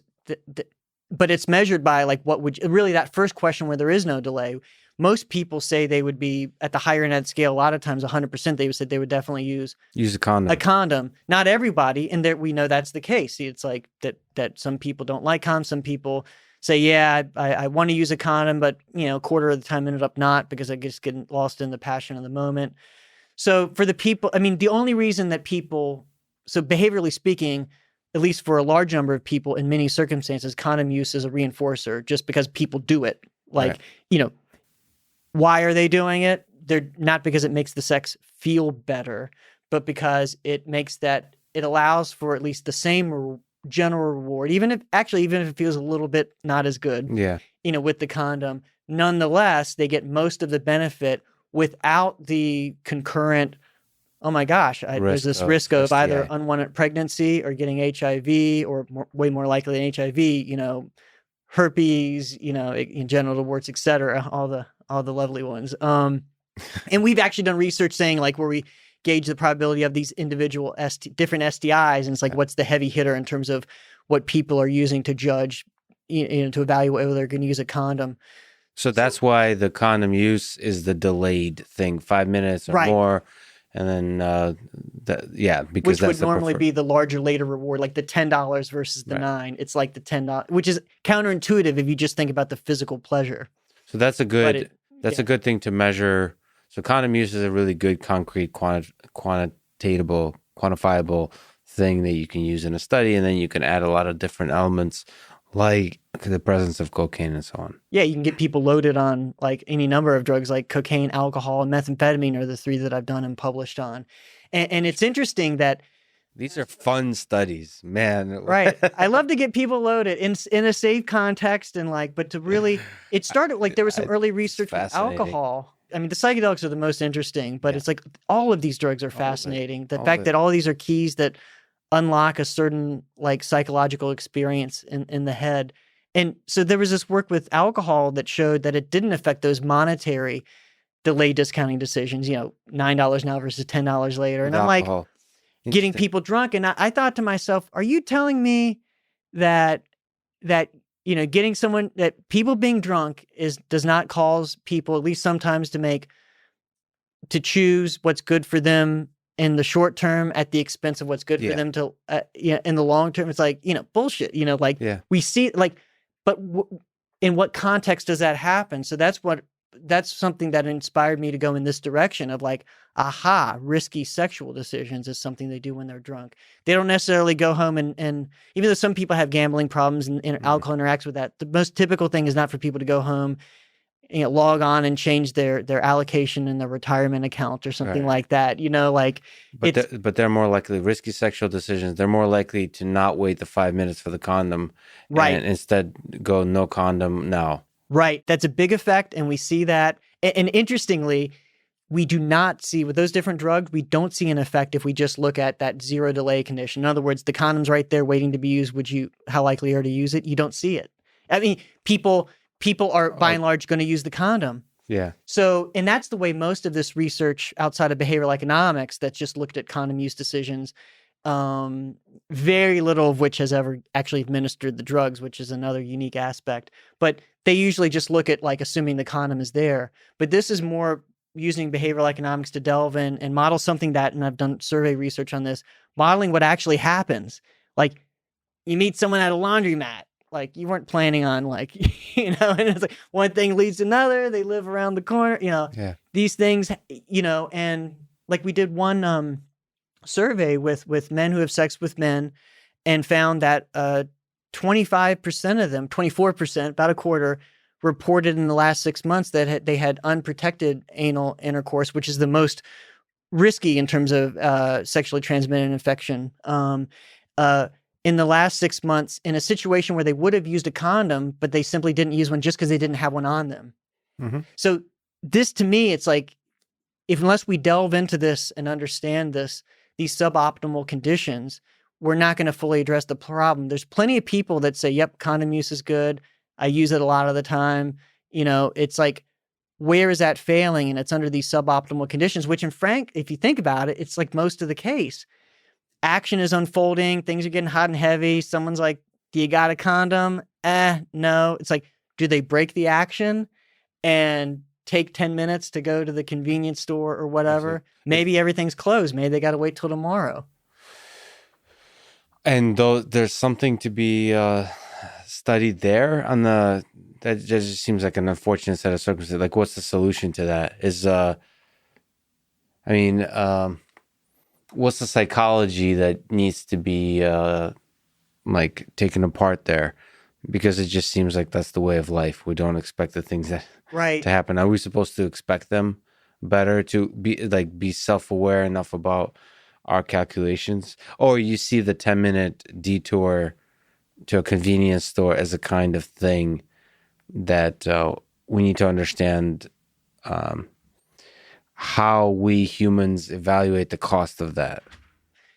I think in terms of like how we use this to help people, yes, yeah. It's mostly on the environment side rather than on the individual side. Cool. Yeah, although those interact. So it's like, in one sense, especially if let's say you're going to be drinking or using another substance that is associated with a stimulant, alcohol and stimulants go along with risky sex. Good to be aware that you might make decisions, just to tell yourself you might make a decision that you wouldn't have made in your sober state. And so, hey, throwing a condom in the purse in the pocket, might be a good idea. I think at the environmental level, just more condom it highlights what we know about just making condoms widely available. Something that I'd like to do is like reinforcing condom use. Just getting people used to carrying a condom everywhere they go. Because it's once it's in someone's habit, if they are, say, like a young single person and, they occasionally have unprotected sex, like training those people. Like, what if you got a text message, once every few days saying, if you send back a photo of a condom within a minute, you get a reward of $5. You could shape that up like that. It's a process called contingency management. It's basically just straight up operant reinforcement. You could shape that up with no problem. And those procedures of contingency management, giving people systematic rewards, is like, for example, the most powerful way to reduce cocaine use in addicted people. And is what? By saying, if you show me a negative urine for cocaine, mm-hmm. I'm going to give you a monetary reward. And that has huge effects in terms of decreasing cocaine use. If that can be that powerful for something like stopping cocaine use, how powerful could that be for shaping up just carrying a condom? Because the primary, unlike cocaine use, here, we're not saying you can't have the main reward. Like, you can still have sex, and you can even have sex in the way that you tell yourself you'd rather do it, if a condom is available. So, like, you're not, it's relatively speaking, it's way easier than like not using cocaine if you like using cocaine. It's just basically getting in the habit of carrying a condom. So that's just one idea of like what. There could be also the capitalistic solutions of like there could be a business opportunity for like a DoorDash for condoms. Oh, Like, yeah. like delivery. I thought about this within 5-minute delivery of a condom at any location, like Uber for condoms. I've thought about it, not with condoms, but a very similar line of thinking, a line that you're going into in terms of Uber and people getting drunk when they enter the bar planning to have one or two, they end up having 5 or 6, and it's like, okay, yeah, you could take the cab home, the Uber home, but you've left your car there. It might get towed. You might there's also the hassle of just, you want to wake up tomorrow with your hangover and forget about it and move on. Like, and I think a lot of people in their situation, and they're like, screw it, I'm going to take the risk, just get it. What if you had an Uber service where you have a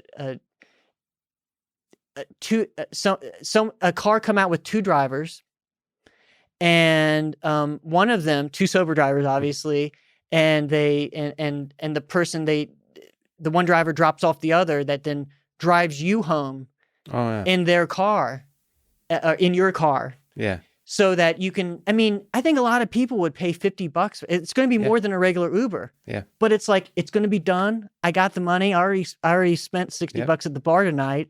Like, just get the damn thing done. Tomorrow I'm done with it. I wake up, my car's in front of my house. Yeah. I think that would be, someone could, I'm not going to open that business. So like, if anyone hears this and wants to take off with that, like, I think it could help a lot of people. Yeah, definitely. And Uber itself, I would say, helped a huge amount of people. Just making it easy to make the decision of going home, not driving yourself. I read about in Austin where I don't know where it's at now, where they outlawed Uber for a while, because of the whole taxi cab union type thing. And how just, there were like hordes of drunk people that were used to Uber that now didn't have a cheap alternative. We didn't exactly mention, you've done a lot of studies on sexual decision-making with different drugs. Is there some interesting insights or findings on the difference between the different drugs? So I think you said meth as well. So cocaine.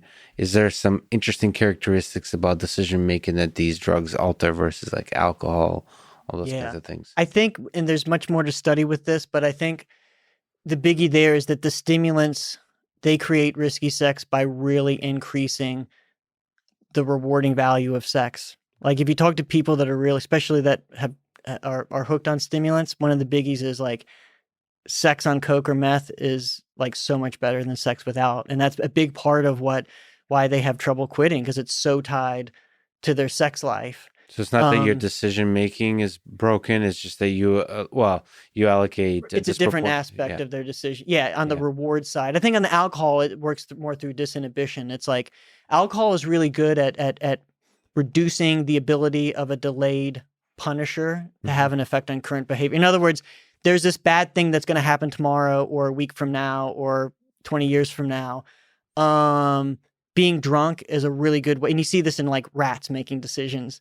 A high dose of alcohol makes someone less sensitive to those consequences. So I think that's the lever that's being hit with alcohol. And it's the increasing the rewarding value of sex by the psychostimulants on that side. We actually found that and it was amazing because like hundreds of millions of dollars have been spent by NIH to study the connection between cocaine and HIV. Like we ran the first study on my grant that like actually just gave people cocaine under double-blind conditions and showed that like, when people are on coke, like their ratings of sexual desire, even though they're not in a sexual situation, you've shown them some pictures, but they're just saying they're horny. Like you get subjective ratings of like how much sexual desire are you feeling right now. People get horny when they're on stimulants. And do you have a lot of people say duh if they really know these drugs. But that's a rigorous study that's in the lab that shows like there's a plot. The dose effects of that, the time course of that. Yeah, it's not can just. Can you please tell me there's a paper with a plot that shows dose versus evaluation of like horniness? Yeah, we didn't say horniness. We said sexual arousal. Yeah, basically, yeah. There's a plot. I'm going to find this plot. Right, I'll send it to you. There was one headline from some publicity on the work that said, horny cocaine users don't use condoms or something like that. Like You gotta something love like that. Like, I journalism. wouldn't have put it that way, but like, yeah, that's I guess that's right what on. it finds. So you've published a bunch of studies on psychedelics. Is there some especially favorite insightful findings from some of these that you could talk about? So maybe favorite studies or just something that pops to mind in terms of both the goals and like the major insights gained and maybe the side little curiosities that you discovered along the way. Yeah. I think of the work with like using psilocybin to help people quit smoking. I mean, we've talked about smoking being such a serious addiction. And so that what inspired me to get into that was just kind of having like behavioral psychology as my primary lens, sort of this sort of like, kind of radical empirical basis of. I'm really interested in the mystical experience and all of these reports. Very interested, but at the same time, I'm like, okay, let's get down to some behavior change and something that we can record, like quantitatively verify, biologically. So find all kinds of negative behaviors that people practice and see if we can turn those into positive or change those like behaviors. really change it, not just people saying, which again is interesting, I'm not dismissing it, but folks that say my life has turned around, I feel this has completely changed me. It's like, yep, that's good. All right, let's see if we can harness that and test that into something that's real behavior change. You know what I mean? It's quantifiable. It's like, okay, you've been smoking for 30 years. Like that's a real thing. And you've tried a dozen times, like seriously to quit, and you haven't been able to long term. Like, okay. And if you quit, like we'll ask you and I'll believe you, but I don't trust everyone reading the paper to believe you. So we're going to have you pee in a cup and we'll test that. And we'll have you blow into this little machine that measures carbon monoxide and we'll test that. So multiple levels of biological verification. Nice. Like Wow. Now we're getting like, to me, that's where the rubber meets the road in terms of like therapeutics. It's like, can we really shift behavior? And since in so much as we've talked about, my other scientific work outside of psychedelics is about understanding addiction and drug use. So it's like, looking at addiction, it's a no-brainer, and smoking is just a great example. And so back to your question, like we've had really high success rates. I mean, it rivals anything that's been published in the scientific literature.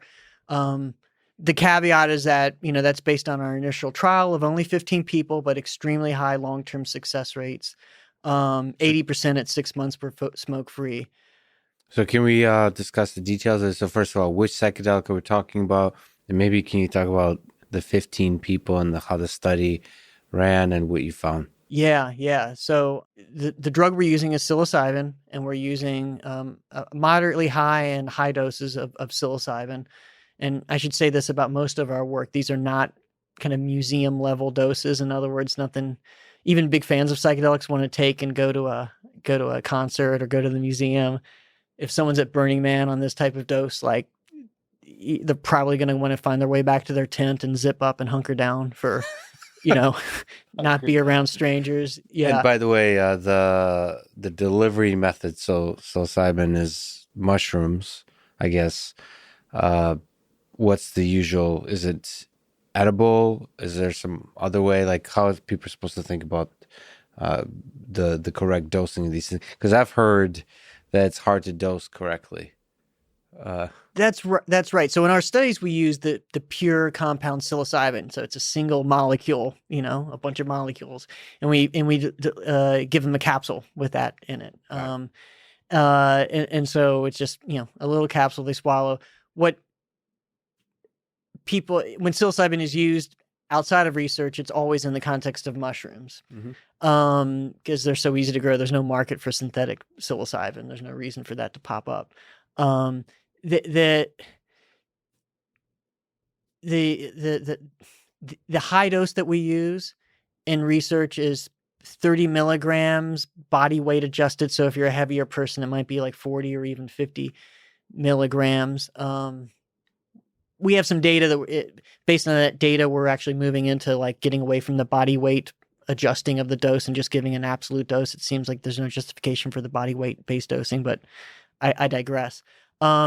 Generally 30, 40 milligrams it's a high dose.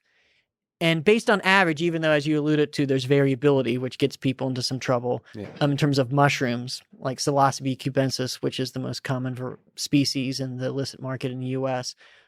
This is about equivalent to 5 dried grams, which is right at about where McKenna and others, they call it a heroic dose.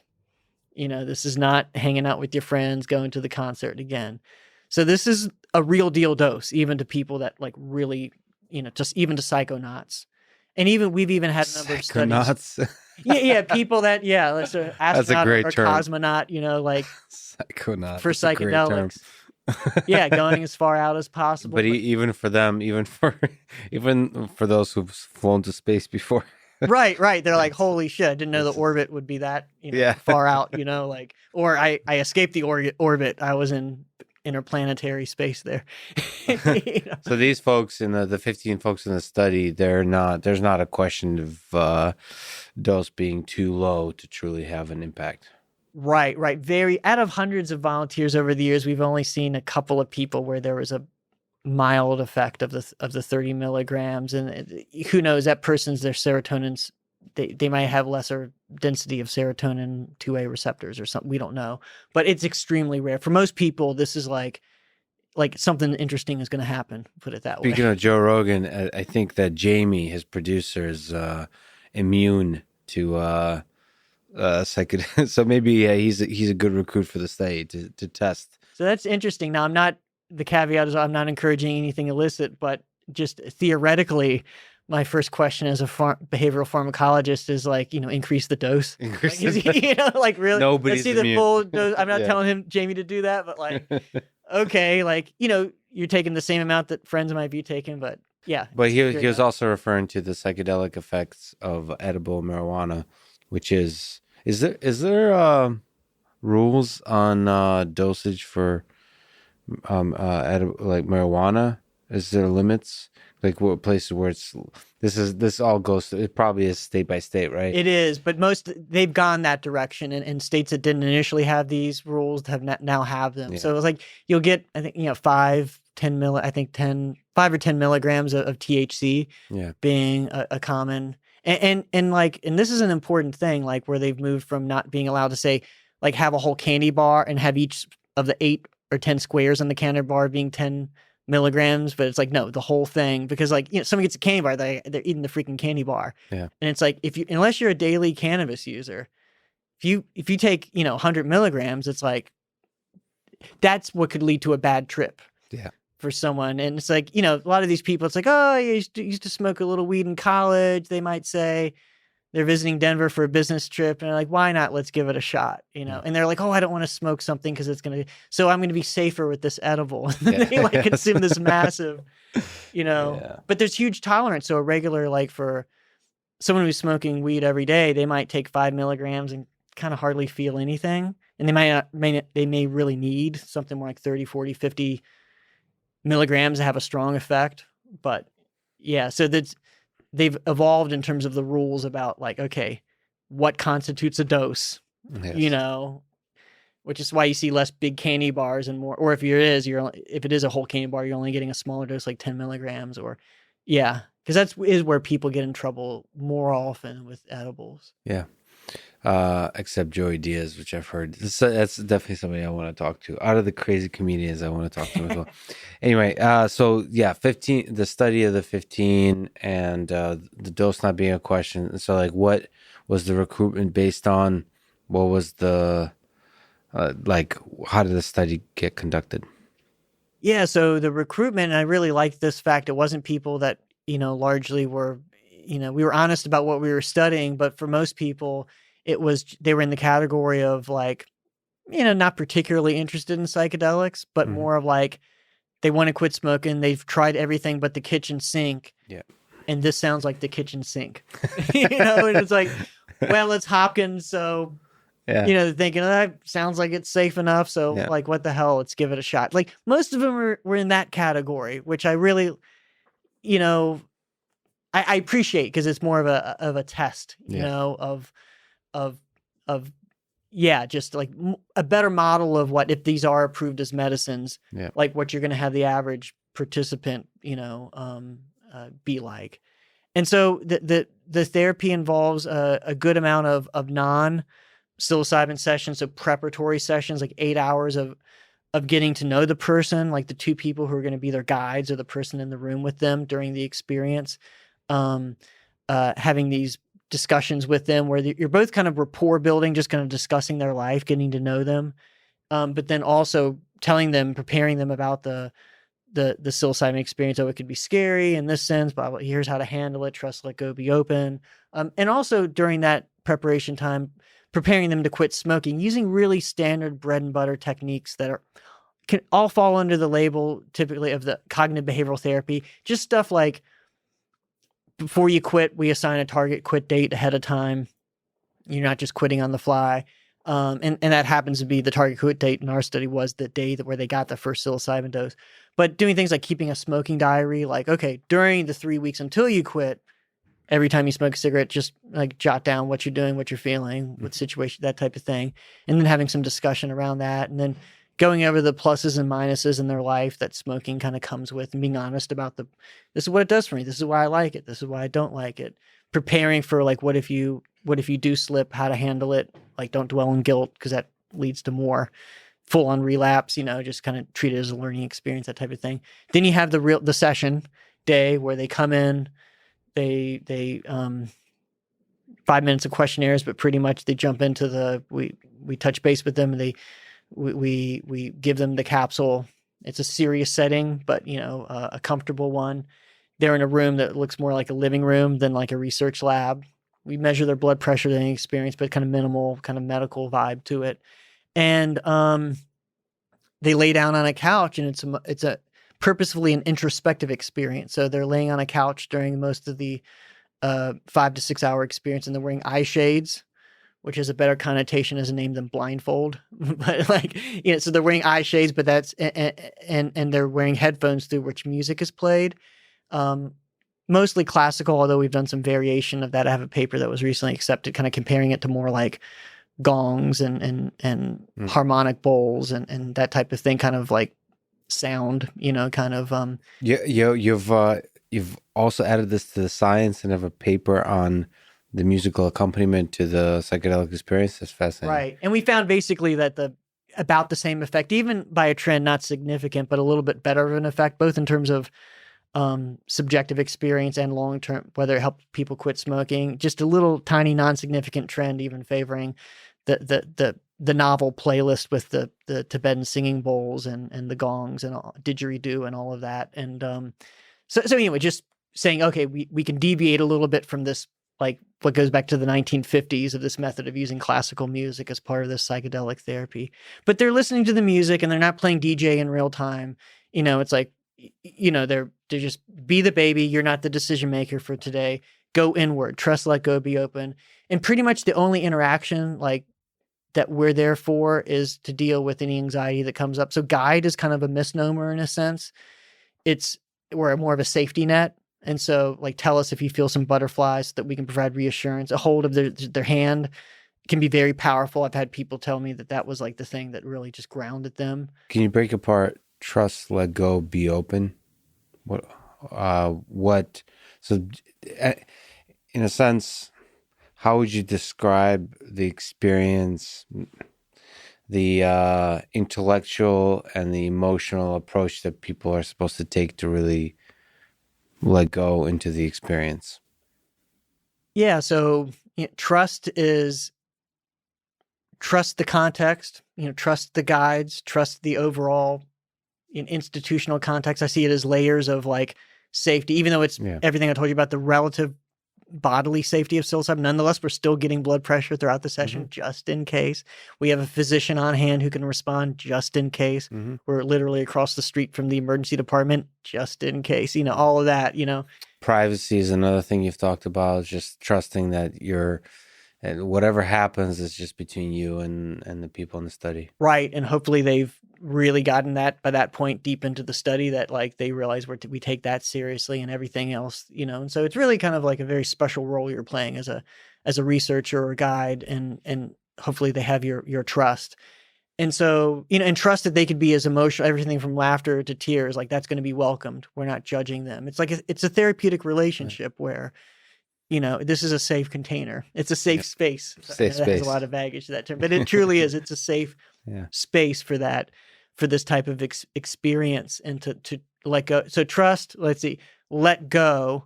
So that relates to the emotional, like you feel like crying, cry.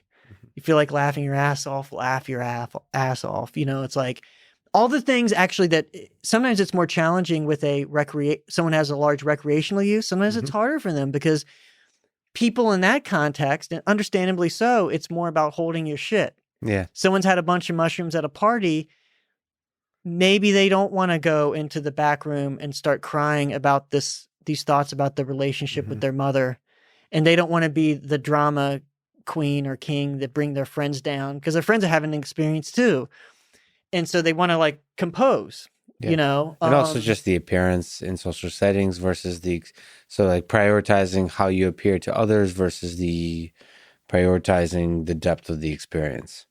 And here in the study, you can prioritize the experience. Right. And it's all about, like, you're the astronaut and there's only one astronaut. Yeah. We're ground control. And I use this often with, that's good. I have a photo of the space shuttle on a plaque in my office. And I kind of often use that as an example. It's like, we're here for you. Like, we're a team, but we have different roles. It's just like, you don't have to like compose yourself. Like, you don't have to like be concerned about our safety. Like, we're playing these roles today. And like, your job is to go as deep as possible or as far out, whatever your analogy is, like as possible.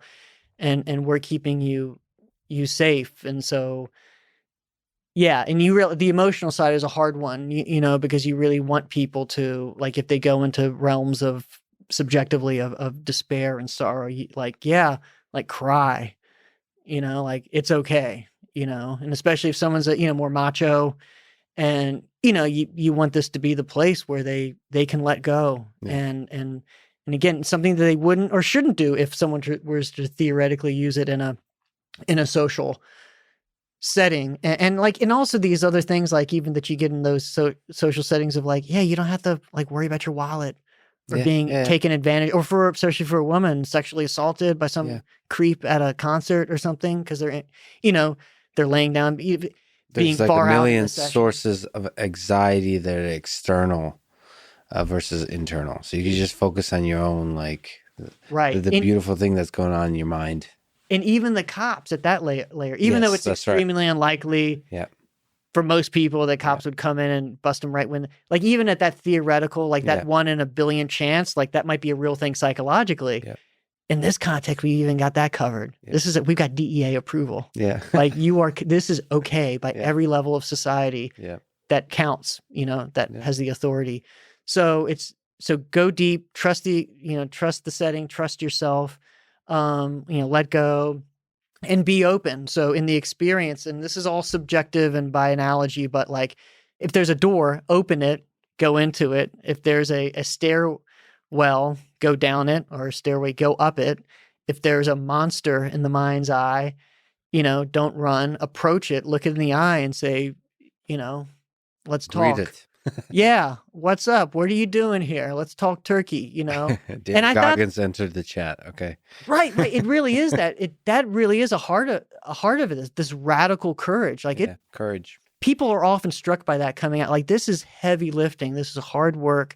People come out of this exhausted, and it can be extremely, some people say it's the most difficult thing they've done in their life, like choosing to let go on a microsecond by microsecond basis. Everything in their inclination is to say, stop this. I don't like this. I didn't know it was going to be like this. This is too much. And Terence McKenna put it this way. It's like comparing to meditation and other techniques. It's like spending years trying to press the accelerator to make something happen.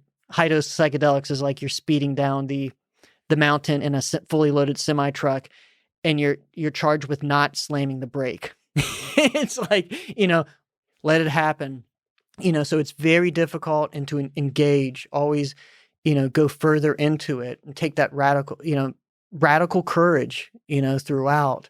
What do they say in self-report? If you can put general words to it, what is their experience like? What do they say it's like? Because these are many people, like you said, that haven't probably read much about psychedelics, or they don't have, like with Joe Rogan, um, like language or stories to put on it. So this is very raw self-report of experiences. What do they say the experience is like? Yeah, and some more so than others because everyone has been exposed at some level or another. Right. But some it is pretty superficial, as you're saying. Um, One of the hallmarks of psychedelics is just their variability. So I'm more it's like not the mean, but the standard deviation. So Right. it's Yeah. so wide that it's like it could be like hellish experiences and just absolutely beautiful and loving experiences, everything in between, and both of those, like those could be 2 minutes apart from each other, Yeah. and sometimes kind of at the same time concurrently. So, let's see. There's different ways to. There were some Jungian psychologists back in the 60s, masters in Houston, that wrote a really good book, The Varieties of Psychedelic Experience, kind of, which is a play on Varieties of Religious Experience by William James. That they described a perceptual level. So most people have that, when, whether they're looking at the room without the eye shades on or inside their mind's eye with the eye shades on, colors, sounds like this.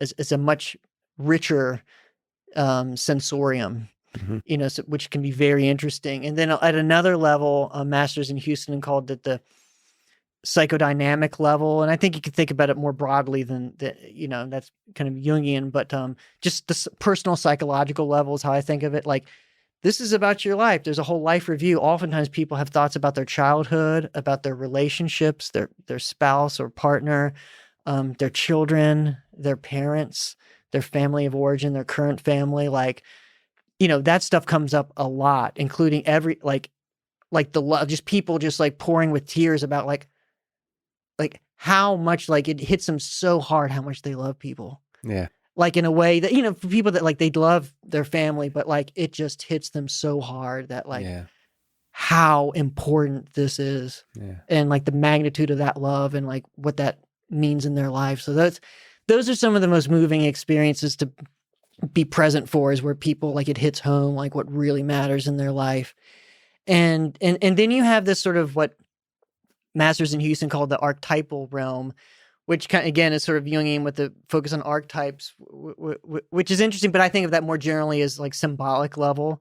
So just really deep experiences where you do have experiences that seem symbolic of, very much in like, what we know about dreaming and what most people think about dreaming. Like, there's this randomness of things, but sometimes it's pretty clear in retrospect. Oh, like this came up because this thing has been on my mind, recently. So it seems to be there seems to be this symbolic level. And then they have the last level that they describe as the mystical integral level, and this is where there's lots of terms for it, but transcendental experiences of unity, mystical type effects we often measure. Europeans use a scale that will refer to oceanic boundlessness.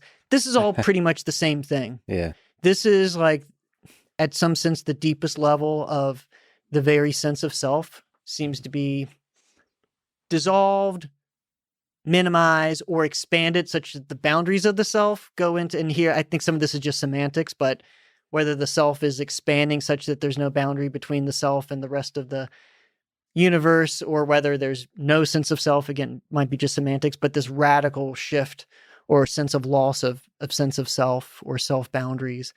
And that's like the most, typically when people have that experience, they'll often report that as being the most remarkable thing. And this is what you don't typically get with MDMA. These deepest levels of the nature of reality itself, the subjectivity and objectivity, just like the seer and the seen become one, and it's a process. And yeah. And they're able to bring that experience back and be able to describe it. Yeah, but one of the, to a degree, but one of the hallmarks, going back to William James, of describing a mystical experience is the ineffability. And so even though it's ineffable, people try as far as they can to describe it. But when you get the real deal, they'll say, And even say that, though they say a lot of helpful things to help you describe the landscape, they'll say, no matter what I say, I'm still not even coming anywhere close to what this was. Like the language is completely failing. And I like to joke that even though it's ineffable and we're researchers, so we try to F it up by asking them to describe the experience. I love it. That's a good one. But to bring it back a little bit, so for that particular study on tobacco, what was the results? What was the conclusions in terms of the impact of psilocybin on their addiction? So in that pilot study, it was very small, and it wasn't a randomized study, so it was limited. The only question we could really answer was, is this worthy enough of follow-up? Yes. And the answer to that was abso-freaking-lutely, because the success rates were so high, 80% biologically confirmed successful at 6 months. That held up to 60% biologically confirmed abstinent at an average of 2.5 years, a very long follow-up. Wow. Yeah, and so I mean, the best that's been reported in the literature for smoking cessation is in the upper 50%, and that's with not one but 2 medications for a couple of months, followed by regular cognitive behavioral therapy where you're coming in once a week or once every few weeks for an entire year. And so but this is what very heavy, and this is just like a few uses of psilocybin. So this was 3 doses of psilocybin over a total course, including preparation, everything, a 15-week period where there's mainly like for most part one meeting a week, and then the 3 sessions are within that. And so we've scaled that back in the study we're doing right now, which I can tell you about, which is a randomized controlled trial.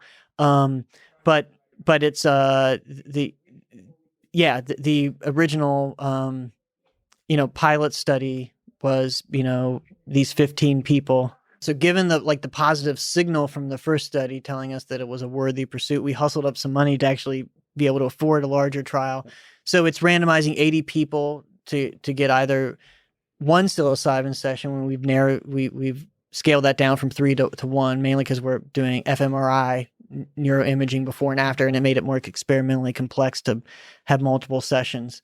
But one psilocybin session versus the nicotine patch, using the FDA approved label, like standard use of the nicotine patch. So it's randomized. 40 people get randomized to psilocybin one session, 40 people get nicotine patch, and they all get the same cognitive behavioral therapy, sort of the standard talk therapy. And we've scaled it down somewhat, so there's less weekly meetings, but it's within the same ballpark.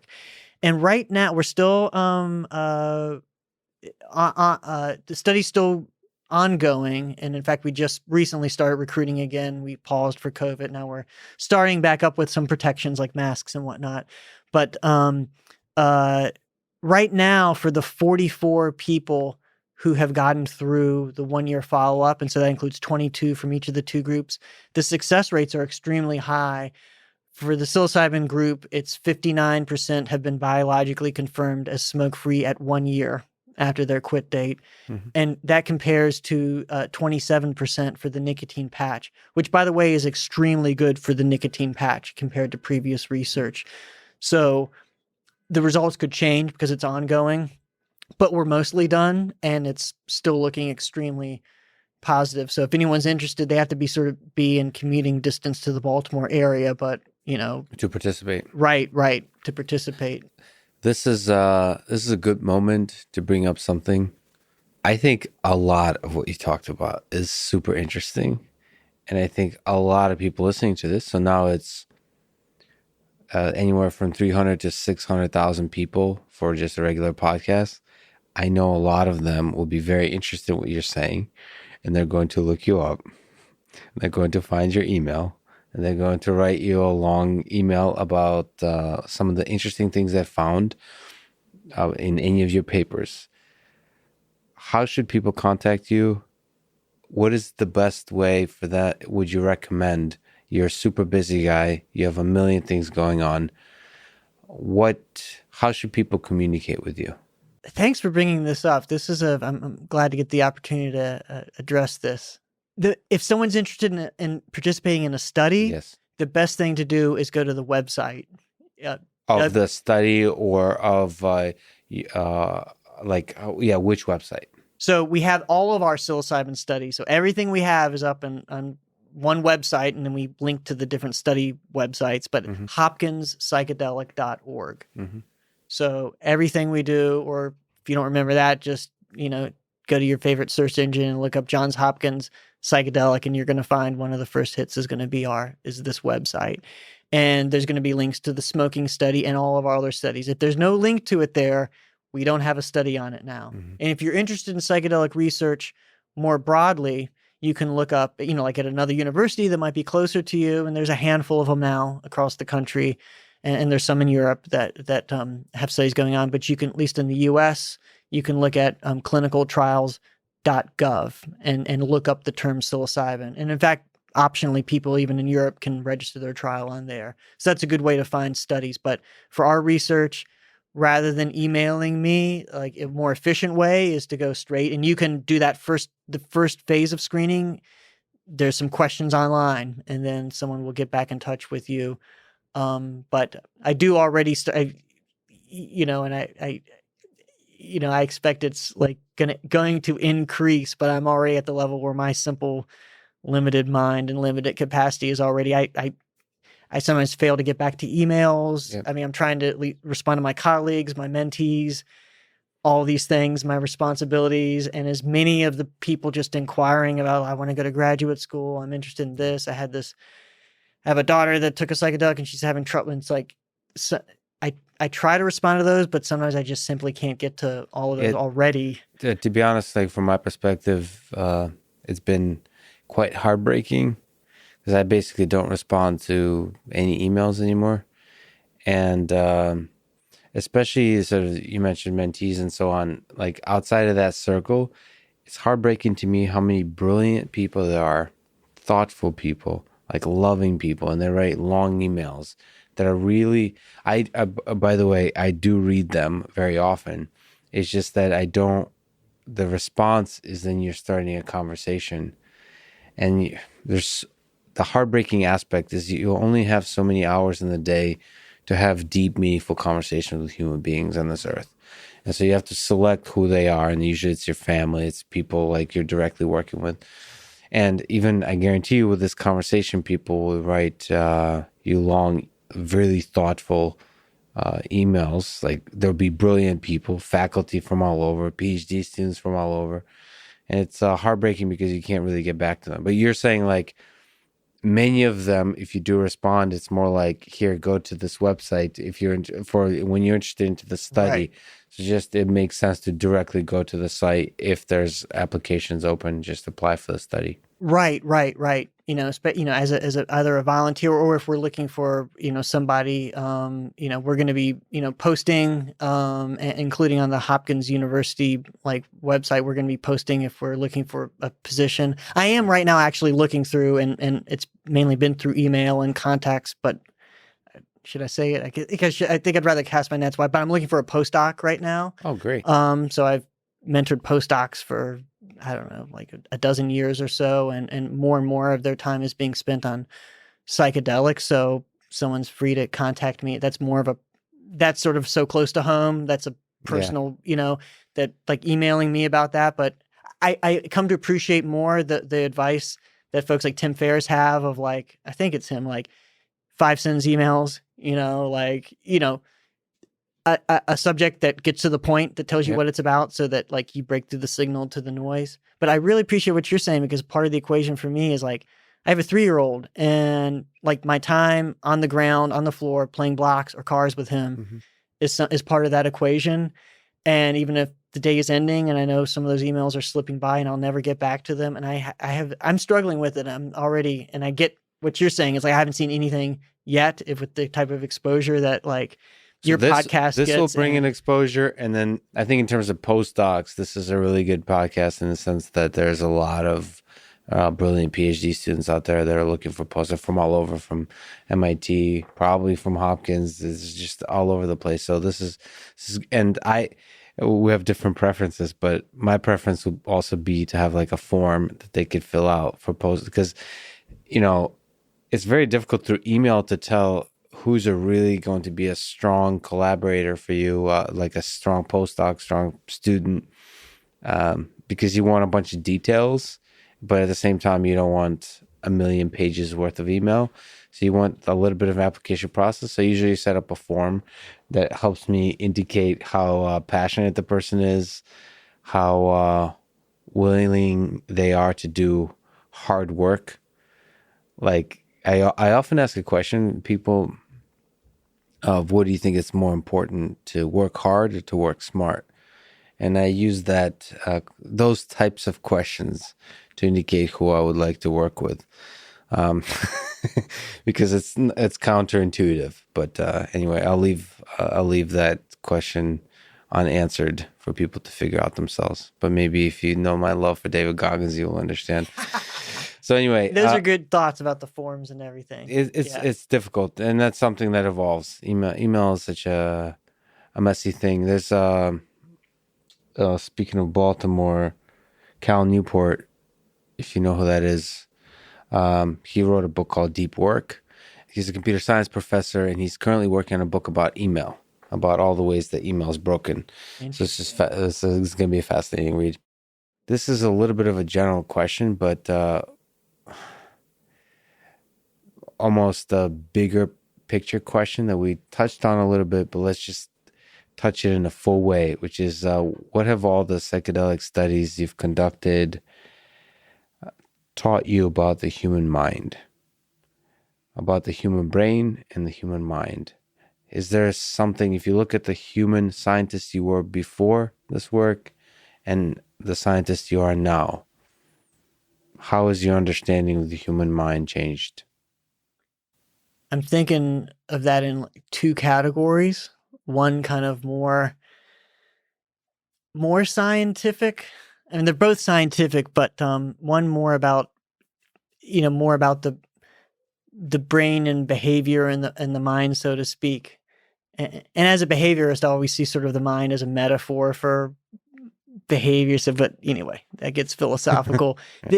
But it's really increasing so the one category is increasing the appreciation for the magnitude of depth. I mean, so these are all metaphors of human experience. That might be a good way to, because you use certain words like consciousness and whatnot. It's like we're using constructs that aren't well defined, and unless we kind of dig in, but into human experience, like that, the experiences on these compounds can be so far out there or so deep.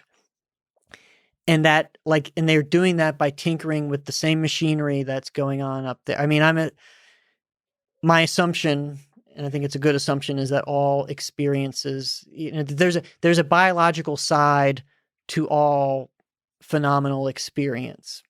So there is not, the divide between biology, and experience or psychology is it's not one or the other. These are just two sides of the same coin.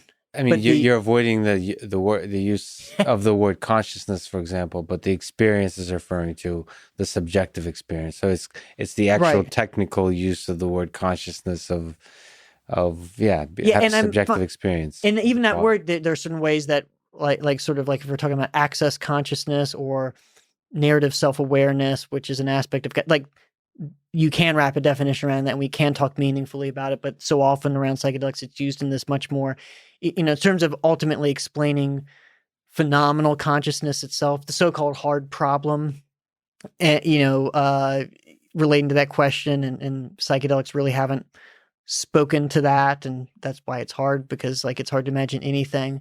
But I think what I was getting is like that psychedelics have done this by, the reason I was getting into the biology versus mind psychology divide is that just to kind of set up the fact that I think all of our experience is related to these biological events. Mm-hmm. So whether they be naturally occurring neurotransmitters like serotonin and dopamine and norepinephrine, et cetera, and a whole other sort of biological activity and kind of another layer up that we could talk about is network activity, communication amongst brain areas. Like, this is always going on. Even if I just prompt you to think about a loved one, like there's something happening biologically. Mm-hmm. Okay, so that's always another side of the coin. So And another way to put that is all of our subjective experience outside of drugs, it's all a controlled hallucination in a sense. Like this is completely constructed. Our experience of reality is completely a simulation. So I think we're on solid ground to say that that's our best guess, and that's a pretty reasonable thing to say scientifically. Like all the rich complexity of the world emerges from just some biology and some chemicals. So in that definition implied a causation, it comes from, and so that's we know at least there's a solid correlation there. And so then we delve deep into the philosophy of like idealism or materialism and things like this, which I'm not an expert in, but I know we're getting into that territory. You don't even necessarily have to go there. Like you at least go to the level of like, okay, we know there seems to be this one-on-one correspondence, and that seems pretty solid. Like you can't prove a negative, and you can't prove, it's like in that category of like, yeah, maybe. you could come up with an experience that maybe doesn't have a biological correlate, but then you're talking about there's also the limits of the science. So is it a false negative? But I think our best guess and a very decent assumption is that every psychological event has a biological correlate.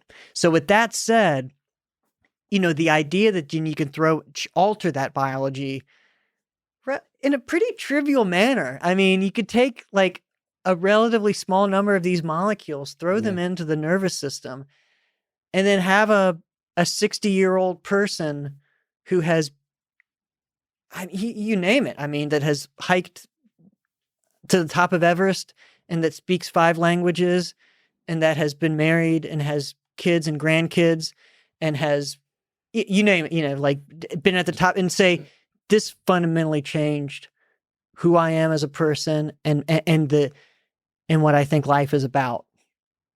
Like that's the thing about psychedelics that just floors me, and it never fails. I mean, sometimes you get bogged down by the paperwork and running studies and all the, I don't know, all of the BS that can come with being in academia and everything. And then and sometimes you get some dud sessions where it's not the full, all the magic isn't happening. And it's, more or less it's either a dud or somewhere and I don't mean to dismiss them, but it's not like these magnificent sort of reports, but sometimes you get the full Monty report from one of these people and you're like, oh yeah, that's why we're doing this. Whether it's like therapeutically or just to understand the mind. And you're like, you're still floored. Like, how is that possible? How did we slightly alter serotonergic neurotransmission and this person is now saying that they're making fundamental differences in the priorities of their life after 60 years? It also just fills you with awe of the possibility of experiences we're yet to have uncovered. If just a few chemicals can change so much, it's like, man, what if this could be I mean, like, how?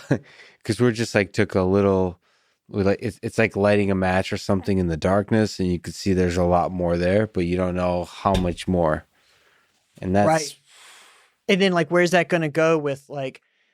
I mean, I'm always like aware of the fact that like we always as humans and as scientists think that we figured out 99% and we're working on that first 1%, and we got to keep reminding ourselves it's hard to do. Like we figured out like not even 1%, like we know nothing. Yeah. And so like I can speculate and I might sound like a fool, but like what are drugs? Even the concept of drugs, like 10 years, 50 years, 100 years, 1,000 years if we're surviving, like, molecules that go to a specific area of the brain in combination with technology, in combination with the magnetic stimulation, in combination with the, like targeted pharmacology of like, oh, like this subset of serotonin 2A receptors in the claustrum, at this time in this particular sequence in combination with this other thing, like this baseball cap you wear that like has, has is doing some of these things that we can only do with these like giant like pieces of equipment now. Like where it's going to go is going to be endless, and it becomes easy to,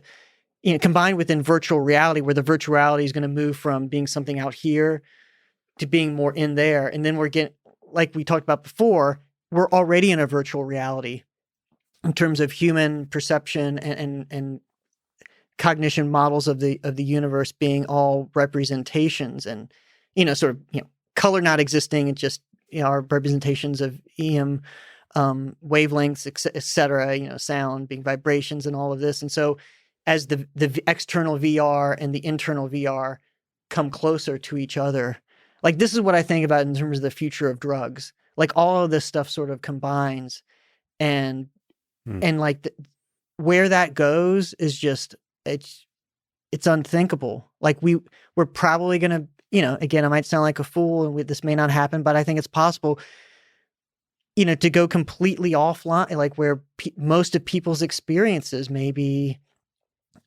going into these internal worlds. And I mean, maybe you through a combination of these techniques, you create experiences where someone could live 1,000 years, in terms of maybe they're living a regular lifespan, but over the next 2 seconds, you're living 1,000 years worth of experience inside your mind through through this manipulation of the, like, is that possible? Like just based on like first principles first and principles, yes.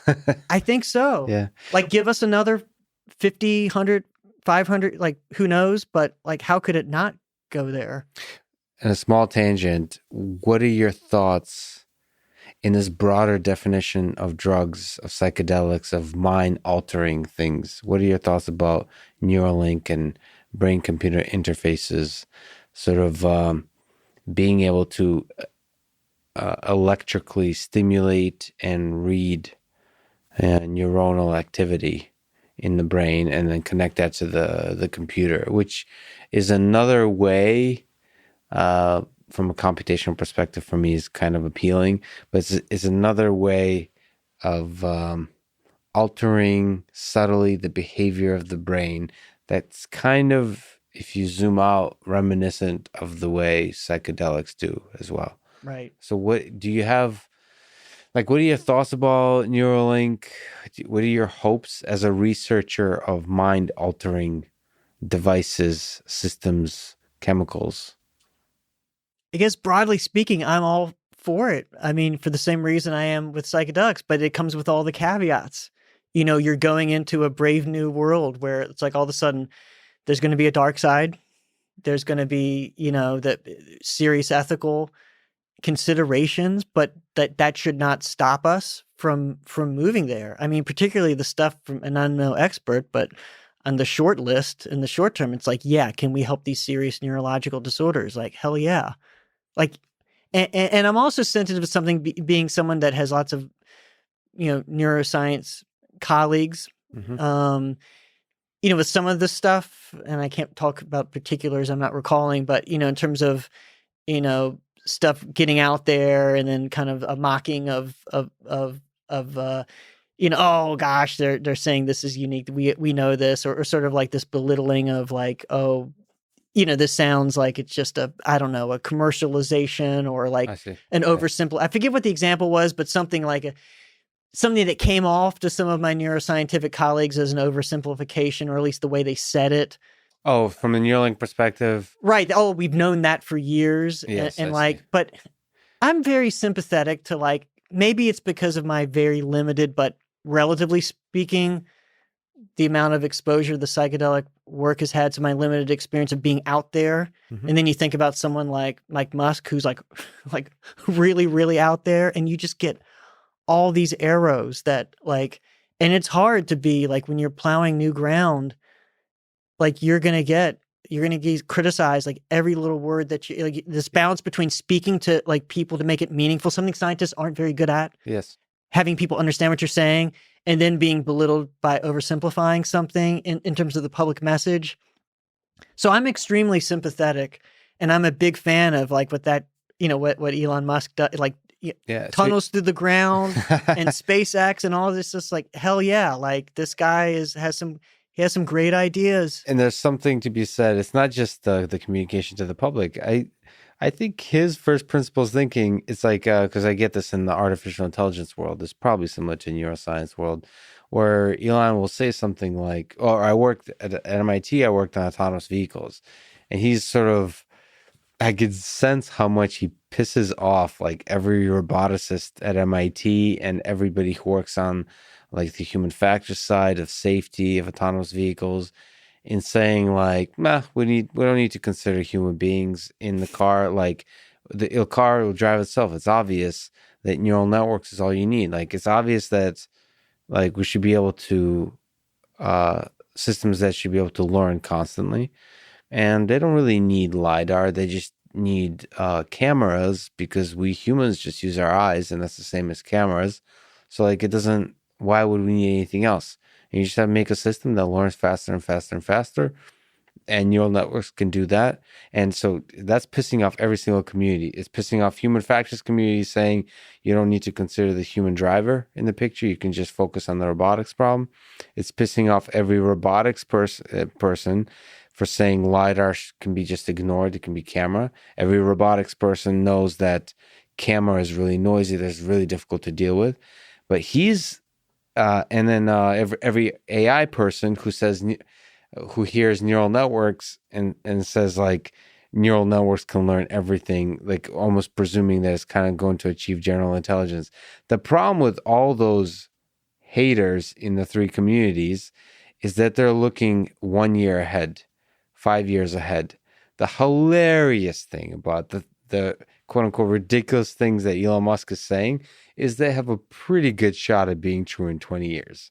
And so, like, when you just look at when you look at the progression of these kinds of predictions, and sometimes first principles thinking can allow you to do that, is you see that it's kind of obvious that things are going to progress this way. And if you just remove the prejudice you hold about the particular battles of the current academic environment, and just look at the big picture of the progression of the technology, you can usually see the world in the same kind of way. And so in that same way, looking at psychedelics, you can see like there is so many exciting possibilities here if we fully engage in the research. Same thing with Neuralink. If we fully engage, so we go from 1,000 channels of communication to the brain to billions of channels of communication to the brain, and we figure out many of the details of how to do that safely with neurosurgery and so on, that the world would just change completely in the same kind of way that Elon is. It's so ridiculous to hear him talk about symbiotic relationship between AI and the human brain, but it's like, is it though? Like, is it? Because I can see in 50 years that's going to be an obvious, like everyone will have, like obviously you have, like why are we typing stuff in the computer? It doesn't make any sense. That's Right. stupid. Like, people used to type on a keyboard with a mouse. What is that? So, and it seems pretty clear, like we're going to be there. yeah. Like, and the only question is like, what's the time frame? Is that going to be time frame. 20 or is it 50 or 100? Like, how could we not? And the thing that I guess upsets with Elon and others is the timeline he tends to do. I think a lot of people tend to do that kind of thing. I definitely do it, which is like, it'll be done this year. Right. Versus like it'll be done in 10 years. See, the timeline is a little bit too rushed, but from a leadership perspective, it inspires the engineers to do the best work of their life, to really kind of believe, because to do the impossible, you have to first believe it, which is a really important aspect of innovation. And there's the delayed discounting aspect I talked about before. It's like saying, oh, this is going to be a thing 20, 50 years from now. It's like, what motivates anybody? If you can, and even if you're fudging it or like wishful thinking a little bit, or let's just say erring on one side of the probability distribution, like there's value in saying like, like there's a chance we could get this done in a year. And you know what? And if you set a goal for a year and you're not successful, hey, you might get it done in 3 years. Whereas if you had aimed at 20 years, well, you either would have never done it at all, or you would have aimed at 20 years and then would have taken you 10. So there. And the other thing I think about this, like in terms of his work, and I guess we've seen with psychedelics, is like there's a lack of appreciation for like sort of the variability you need in natural selection, sort of extrapolating from biological, from evolution. Like, hey, maybe he's wrong about focusing only on the cameras and not these other things. Be empirically driven. It's like, you need to, like when he's, when you need to get the regulation, is it safe enough to get this thing on the road? Those are real questions, and be empirically driven. And if he can meet the whatever standard is relevant, that's the standard, and be driven by that. So don't let it affect your ethics. But if he's on the wrong path, how wonderful, someone's exploring that wrong path. Yeah. He's going to figure out it's Yeah. a wrong path. And like other people, damn it, he's doing something. Yeah. Like he's, and so appreciating that variability. Yeah. That like it's valuable even if he's not on. I mean, this is all over the place in science. It's like a good theory. One standard definition is that it generates testable hypotheses, and like the ultimate model is never going to be the same as reality. Some models are going to work better than others. Like, Newtonian physics got us a long ways, even if there was a better model like waiting. And some models weren't as good as, were never that successful, but just even like putting them out there and testing, we wouldn't know something is a bad model until someone puts it out anyway. So yeah, diversity of ideas is essential for progress. Yeah. So we brought up consciousness a few times. There's several things I want to kind of disentangle there. So one, you recently wrote a paper titled Consciousness, Religion, and Gurus, Pitfalls of Psychedelic Medicine. So that's one side of it. You've kind of already mentioned that these terms can be a little bit misused or used in a variety of ways that they can be confusing. But in a specific way, as much as we can be specific about these things, about the actual hard problem of consciousness, or understanding what is consciousness, this weird thing that it feels like something to experience things. Have psychedelics given you some kind of insight on what is consciousness? You've mentioned that it feels like psychedelics allows you to kind of dismantle your sense of self, like step outside of yourself. So that feels like somehow playing with this mechanism of consciousness. And if it is in fact playing with a mechanism of consciousness using just a few chemicals, it feels like we're very much in the neighborhood of being able to maybe understand the actual biological mechanisms of how consciousness can emerge from the brain.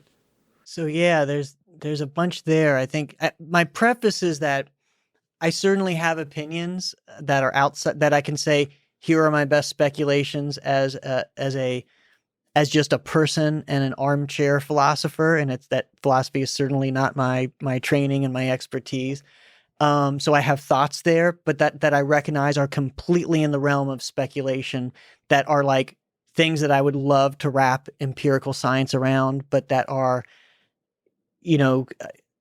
there's no data, and getting to the hard problem, like no conceivable way, even though I'm very open, like I'm hoping that problem can be cracked. And I, as an armchair philosopher, I do think that is a problem. I don't think it can be dismissed, as some people argue it's not even really a problem. It strikes me that explaining just the existence of phenomenal consciousness is a problem. So anyway, I very much keep that divide in mind when I talk about these things, what we can really say about what we've learned through science, including by psychedelics, versus like what I can speculate on in terms of the nature of reality and consciousness. But in terms of, by and large, skeptically, I have to say psychedelics have not really taught us anything about the nature of consciousness. I'm hopeful that they will. They have been used around certain, I don't even know if features is the right term, but things that are called consciousness. So consciousness can refer to not only just phenomenal consciousness, which is like, the source of the hard problem and what it is to be like Nagel's description, but the sense of self, which can be sort of like the experiential self moment to moment, or it can be like the narrative self, the stringing together of stories. So those are things that I think can be, and a little bit's been done with psychedelics regarding that, but I think there's far more potential.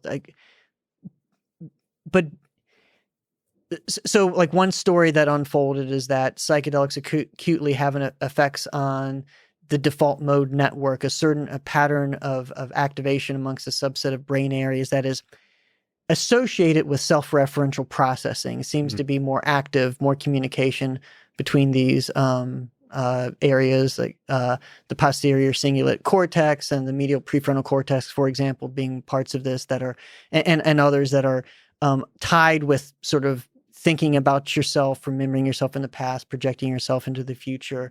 And so that it's an interesting story emerged when it was found that when psilocybin is on board, in the person's system, that there's less communication amongst these areas. So with resting state fMRI imaging, that there's less synchronization or presumably communication between these areas. And so I think has been overstated in terms of, we see this is the dissolving of the ego. This is it. The story made a whole lot of sense, but there's several. I think that story is really being challenged. Like, one, we see increasing number of drugs that decouple that network, including ones like that aren't psychedelic. So this may just be a property, frankly, of being like, screwed up, being out of your head, being like. So anytime you mess with a perception system, maybe it screws up some just our ability to just function in the holistically like we do in order, for the brain to perceive stuff, to be able to map it to memory, to connect things together, the whole recur mechanism that could just be messed with right. drugs. And it could, and I'm speculating, it could be tied to more if you had to download into language, everyday language, like not feeling like yourself. Like, right. So whether that be like really drunk or really hopped up on amphetamine or, on, like we found it like decoupling of the default mode network on Salvinorin A, which is a smokable psychedelic, which is a non-classic psychedelic, but another one where, like DMT, where people are often talking to entities and that type of thing. That was a really fun study to run. But nonetheless, most people say it's not a classic psychedelic and doesn't have some of those phenomenal features that people report from classic psychedelics, and not sort of the clear sort of ego loss type, not at least not in the way that people report it with classic psychedelics. So you get it with all these different drugs. And so, and then you also see just broad changes in network activity with other networks. And so I think that story took off a little too soon, although, so I think in the story that the DMN, the default mode network, relating to the self, and I know some neuroscientists, it drives them crazy if you say that it's the ego, and it's like, but self-referential processing, if you go that far, like that was already known before psychedelics. Psychedelics didn't really contribute to that. The idea that this type of brain network activity was related to a sense of self.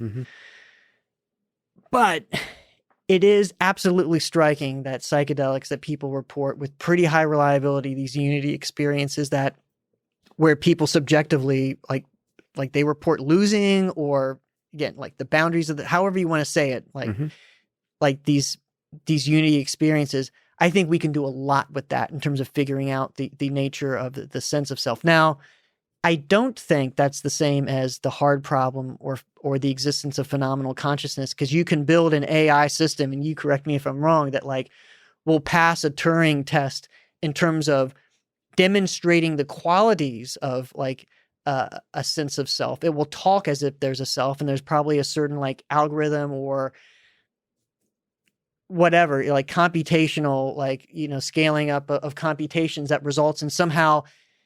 And I think this is the argument with humans, with some have speculated this. Why do we have this illusion of the self that's evolved? That, and we might find this with AI, that like it works, having a sense of self, or and that's stated incorrectly, like acting as if there is an agent at play, and behaviorally acting like, there is a self that might kind of work. And so you can program a computer or a robot to basically have an algorithm like that and demonstrate that type of behavior. And I think that's completely silent on whether there's an actual experience inside there.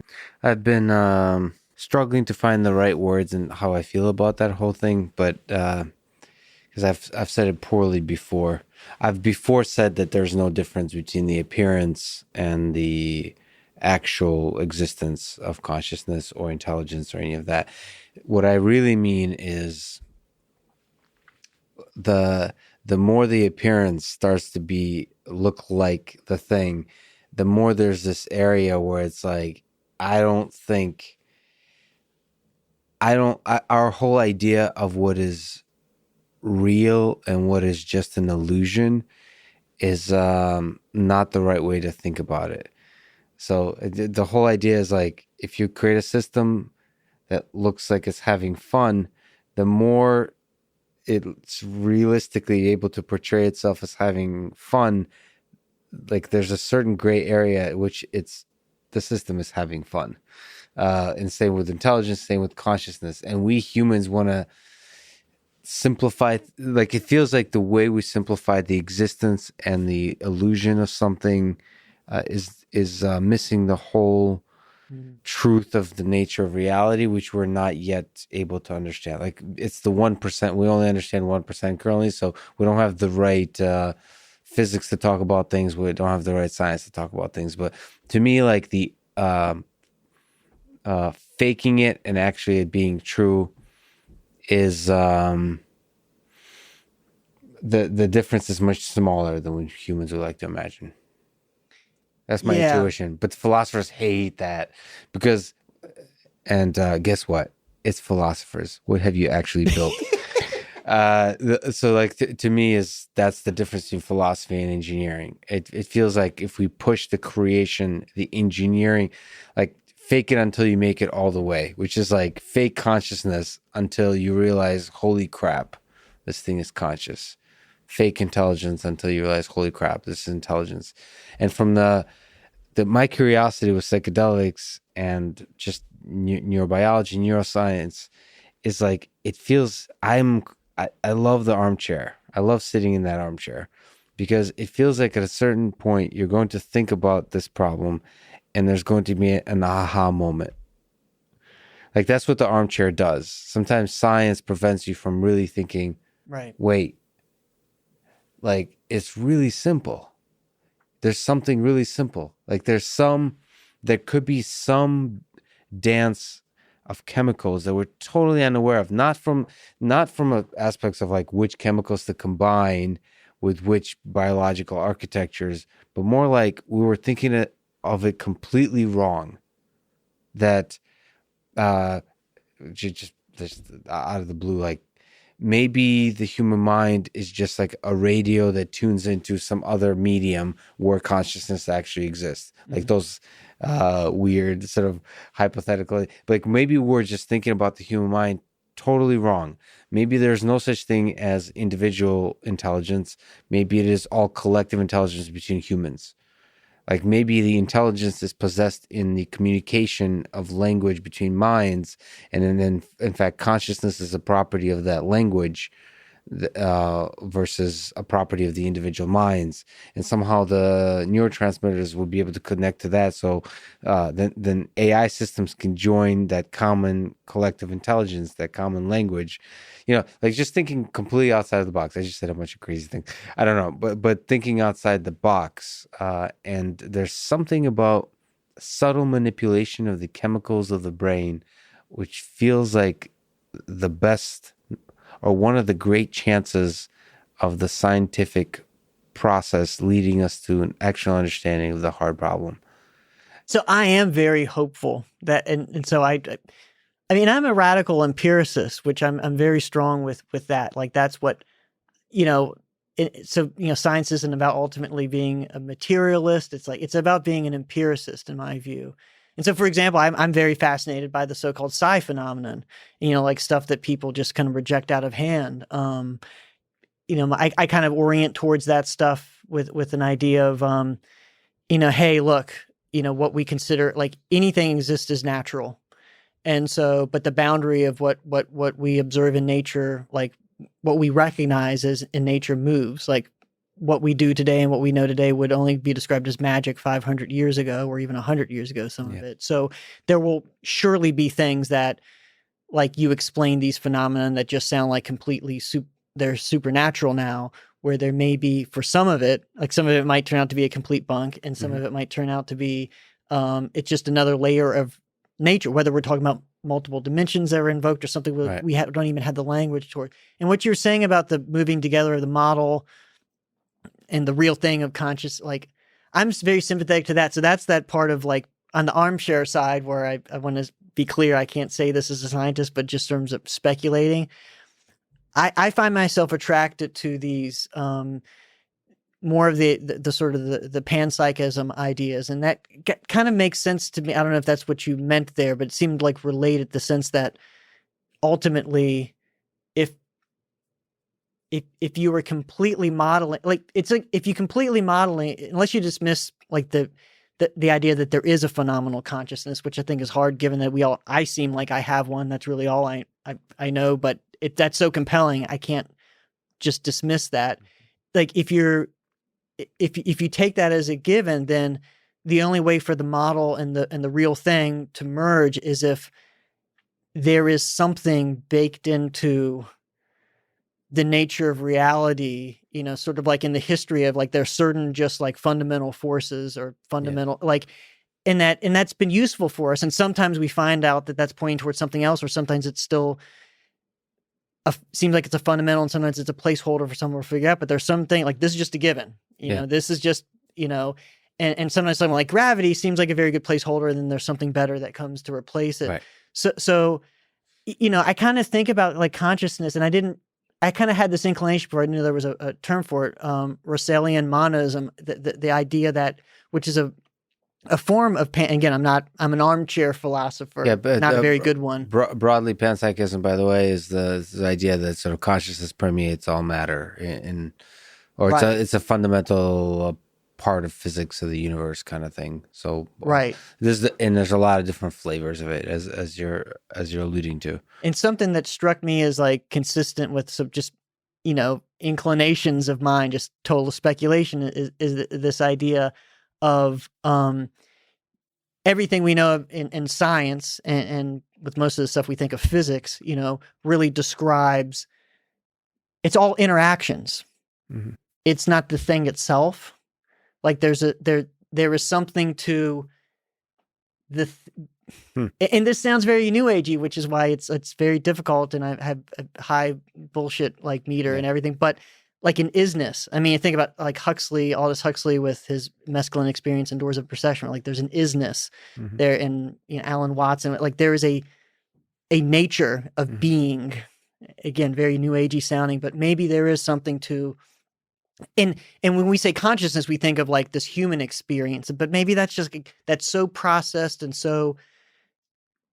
that's so far. So it's so derivative of this kind of basic thing that we wouldn't even recognize the basic thing. But the basic thing might just be, this is not about the interaction between particles. This is what it is like to exist as a particle. And maybe it's not even particles. Maybe it's like space-time itself. I mean, again, totally in the speculation and something outside area. of space-time. So it's funny because we don't have neither the science nor the proper language to talk about it.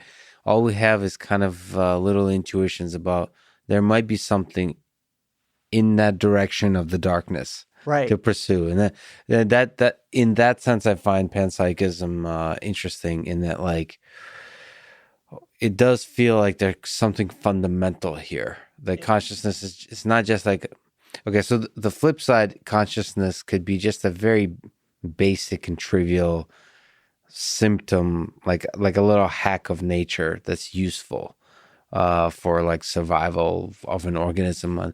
It's not something fundamental. It's just this very basic, boring chemical thing that somehow has convinced us humans, because we're very human-centric, we're very self-centric, that this is somehow really important, but it's actually pretty obvious.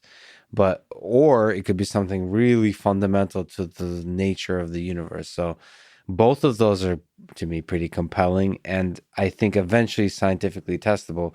It is so frustrating that it's hard to design a scientific experiment currently, but I think that's how Nobel Prizes are won. Nobody did it until they do it.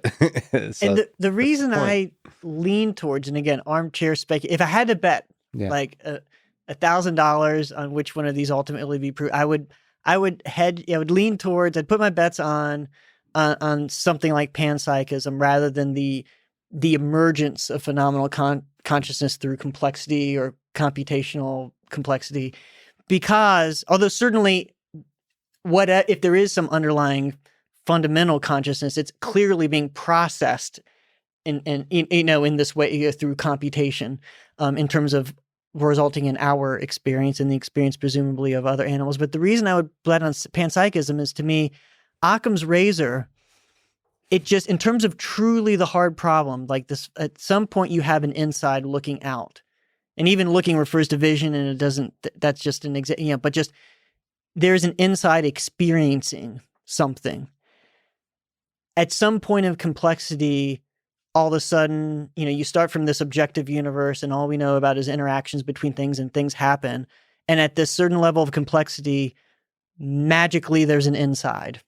Mm-hmm. That to me doesn't pass Occam's razor as easily as maybe there is a fundamental property of the universe of, there's both subjective and objective. There is both interactions amongst things, and there is the thing itself. Yes. But yeah. So I'm of two minds. I agree with you totally on half my mind. And the other half is I've seen, looking at cellular automata a lot, which is it sure does seem that we don't understand anything about complexity, like the emergence, just the property. In fact, that could be a fundamental property of reality, is something within the emergence from simple things interacting, somehow miraculous things happen. And like that, I don't understand that. That could be fundamental, that like something about the layers of abstraction, like layers of reality, like really small things interacting, and then on another layer emerges actual complicated behavior, even though the underlying thing is super simple. Right. Like that process we don't understand either, and that could be bigger than any of the things we're talking about. That's the basic force behind everything that's happening in the universe, is from simple things complex phenomena can happen. And the thing that gives me pause is that I'm concerned about a threshold there. Like, how is it likely that now there may be some qualitative shift that in the realm of like we don't even understand complexity yet, like you're saying, like, so maybe there is, but I do think like if it is a result of the complexity, well, just having helium versus hydrogen is a form of complexity. Right. Having the existence of stars versus clouds of gas is a complexity. The entire universe has been this increasing complexity. And so that kind of brings me back to then the other of like, okay, if it's about complexity, then it exists at a certain level in these simple systems like a star or a they all have more complex atom. The panpsychism, that's right. But we humans, the qualitative shift, we might have evolved to appreciate certain kinds of thresholds. Right. Yeah. I do think it's likely that this idea that whether or not there's an inner experience, which is phenomenal, it's the hard problem, that acting like an agent, like having an algorithm that basically like operates as if there is an agent, that's clearly a thing that I think has worked. And that there is a whole lot to figure out there and I think psychedelics will be extremely helpful in figuring more out about that, because they do seem to a lot of times eliminate that or whatever, radically shift that sense of self. Let me ask the craziest question. Indulge me for a second. This is a joke. Compared to what we've been talking about? Like, okay. No, seatbelt on. All of this is assigned. All of that, despite the caveats about armchair, I think is within the reach of science. Let me ask one that's kind of also within the reach of science, but as Joe likes to say, it's entirely possible, right? Is it possible that with these DMT trips, when you meet entities, is it possible that these entities are extraterrestrial life forms? Like our understanding of little green men with aliens that show up is totally off. I often think about this, like what would actual extraterrestrial intelligence look like? And my sense is it will look like very different from anything we can even begin to comprehend. And how would it communicate? And how would it communicate? Would it be necessarily spaceships with Right. interstellar travel, or could it be communicating it through chemicals, through, if there's the panpsychism situation, if there's something, not if, I almost for sure know we don't understand, a lot about the function of our mind in connection to the fabric of the physics in the universe. A lot of people seem to think we have theoretical physics pretty figured out. I have my doubts, because I'm pretty sure it always feels like we have everything figured out until we don't. right? But I mean, there's no grand unifying theory yet, right? But even that's then, been widely recognized. we could be missing out. Like, the concept of the universe just can be completely off. Like, how many other universes are there? All those kinds of things. I mean, there's just the basic nature of information, the time, all of those things. Whether that's just like a thing we assign value to, or whether it's fundamental or not, that's whole. Sean, I could talk to Sean Carroll forever about whether time is emergent or fundamental to reality. But is it possible that the entities we meet are actual alien life forms? Do you ever think about that? Yeah, I do.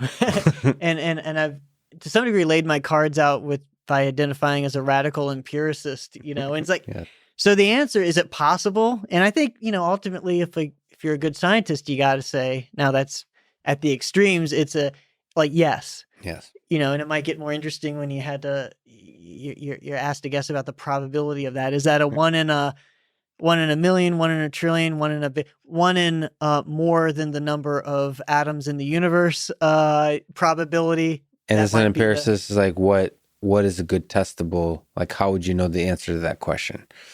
Well, how would you be able to validate it?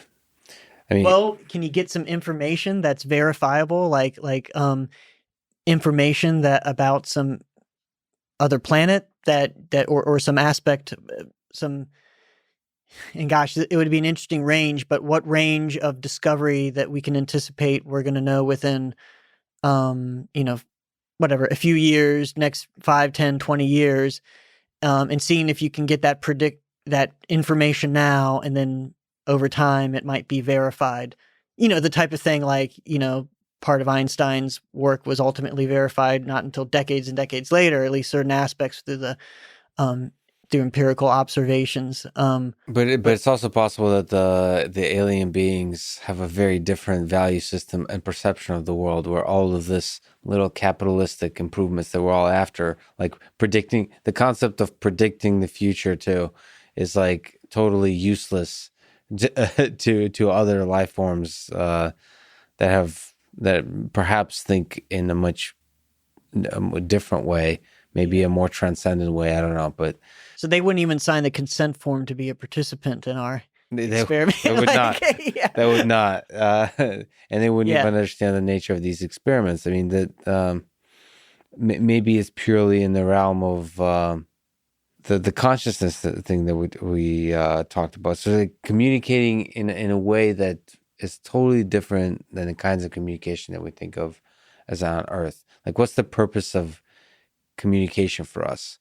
For us humans, the purpose of communication is sharing ideas. It feels like converging, like it's the Dawkins like memes. It's like we're sharing ideas in order to figure out how to collaborate together to get food into our systems and procreate, and then like murder everybody in the neighboring tribe because they'll steal our food.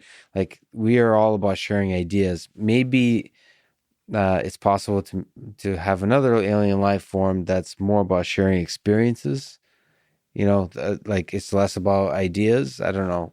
And maybe that'll be us in a few years. Like, how could it not? Like, instead of explaining something laboriously to you, like having people describe the ineffable psychedelic experience, like if we could record that and then get the Neuralink of 50 years from now, like, just plug this into your... Just transferring the experiences. Yeah, it's like, now you feel what it's like. And like, in one sense, like, how could we not go there? And then you get into the realm of, especially when you throw time into it, are the aliens us? In the future, or even like a transcendental temporal, like the us beyond time. Right. Like, I don't know, like you get into this realm, and there's a lot of possibilities. Yeah. But I think, there's one psychedelic researcher who did high dose DMT research in the 90s who speculated that and there was a lot of alien encounter experiences, like maybe these are like entities from some other dimension, or he labeled it as speculation, but do you remember the name? Rick Strassman, who did the DMT work. He labeled it as speculation, but I think that I think we'd be wise to kind of it's always that balance between being empirically grounded and skeptical, but also not being, and I think in science often we are too closed. Yeah. Which relates to, like, you're talking about Elon, like in academia, it's like often like I think you're punished for thinking or even talking about 20 years from now because it's just so far removed from your next grant or for your next paper that it's easy pickings. Yeah. And that you're not allowed to speculate. So I think I'm a huge fan of, I think the best way, to me at least, to practice like science or to practice good engineering is to like do two things and just bounce off, like spend most of the time doing the rigor of the day-to-day of what can be accomplished now in the engineering space or in the science, like what can you construct an experiment around, do like that, the usual rigor of the scientific process. But then every once in a while, on a regular basis, to step outside and talk about aliens and consciousness. And we just walk along the line of things that are outside the reach of science currently. Free will, the illusion or the perception or the experience of free will, of anything, just the entirety of it, being able to travel in time through wormholes. It's like, it's really useful to do that, especially as a scientist. Like, if that's all you do, you go into a land where you're not actually able to think rigorously. There's something, at least to me, that if you just hop back and forth, you're able to, I think, do exactly the kind of injection of out-of-the-box thinking to your regular day-to-day science that will ultimately lead to breakthroughs. But you have to be the good scientist most of the time.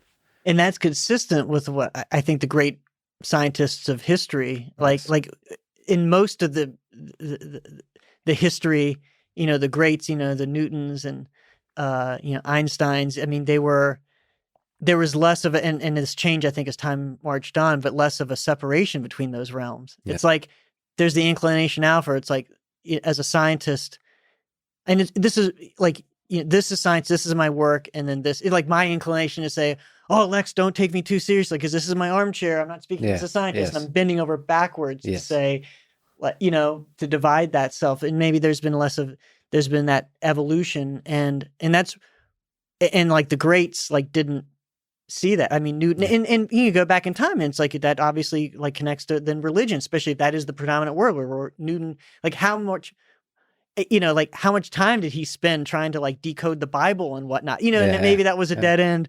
But it's like, if you really believe in that, that particular religion, and you're this mastermind and you're trying to figure things out, it's not like, oh, this is what my job description is and this is what the grant wants. It's like, no, I've got this limited time on the planet. I'm going to figure out as much stuff as possible.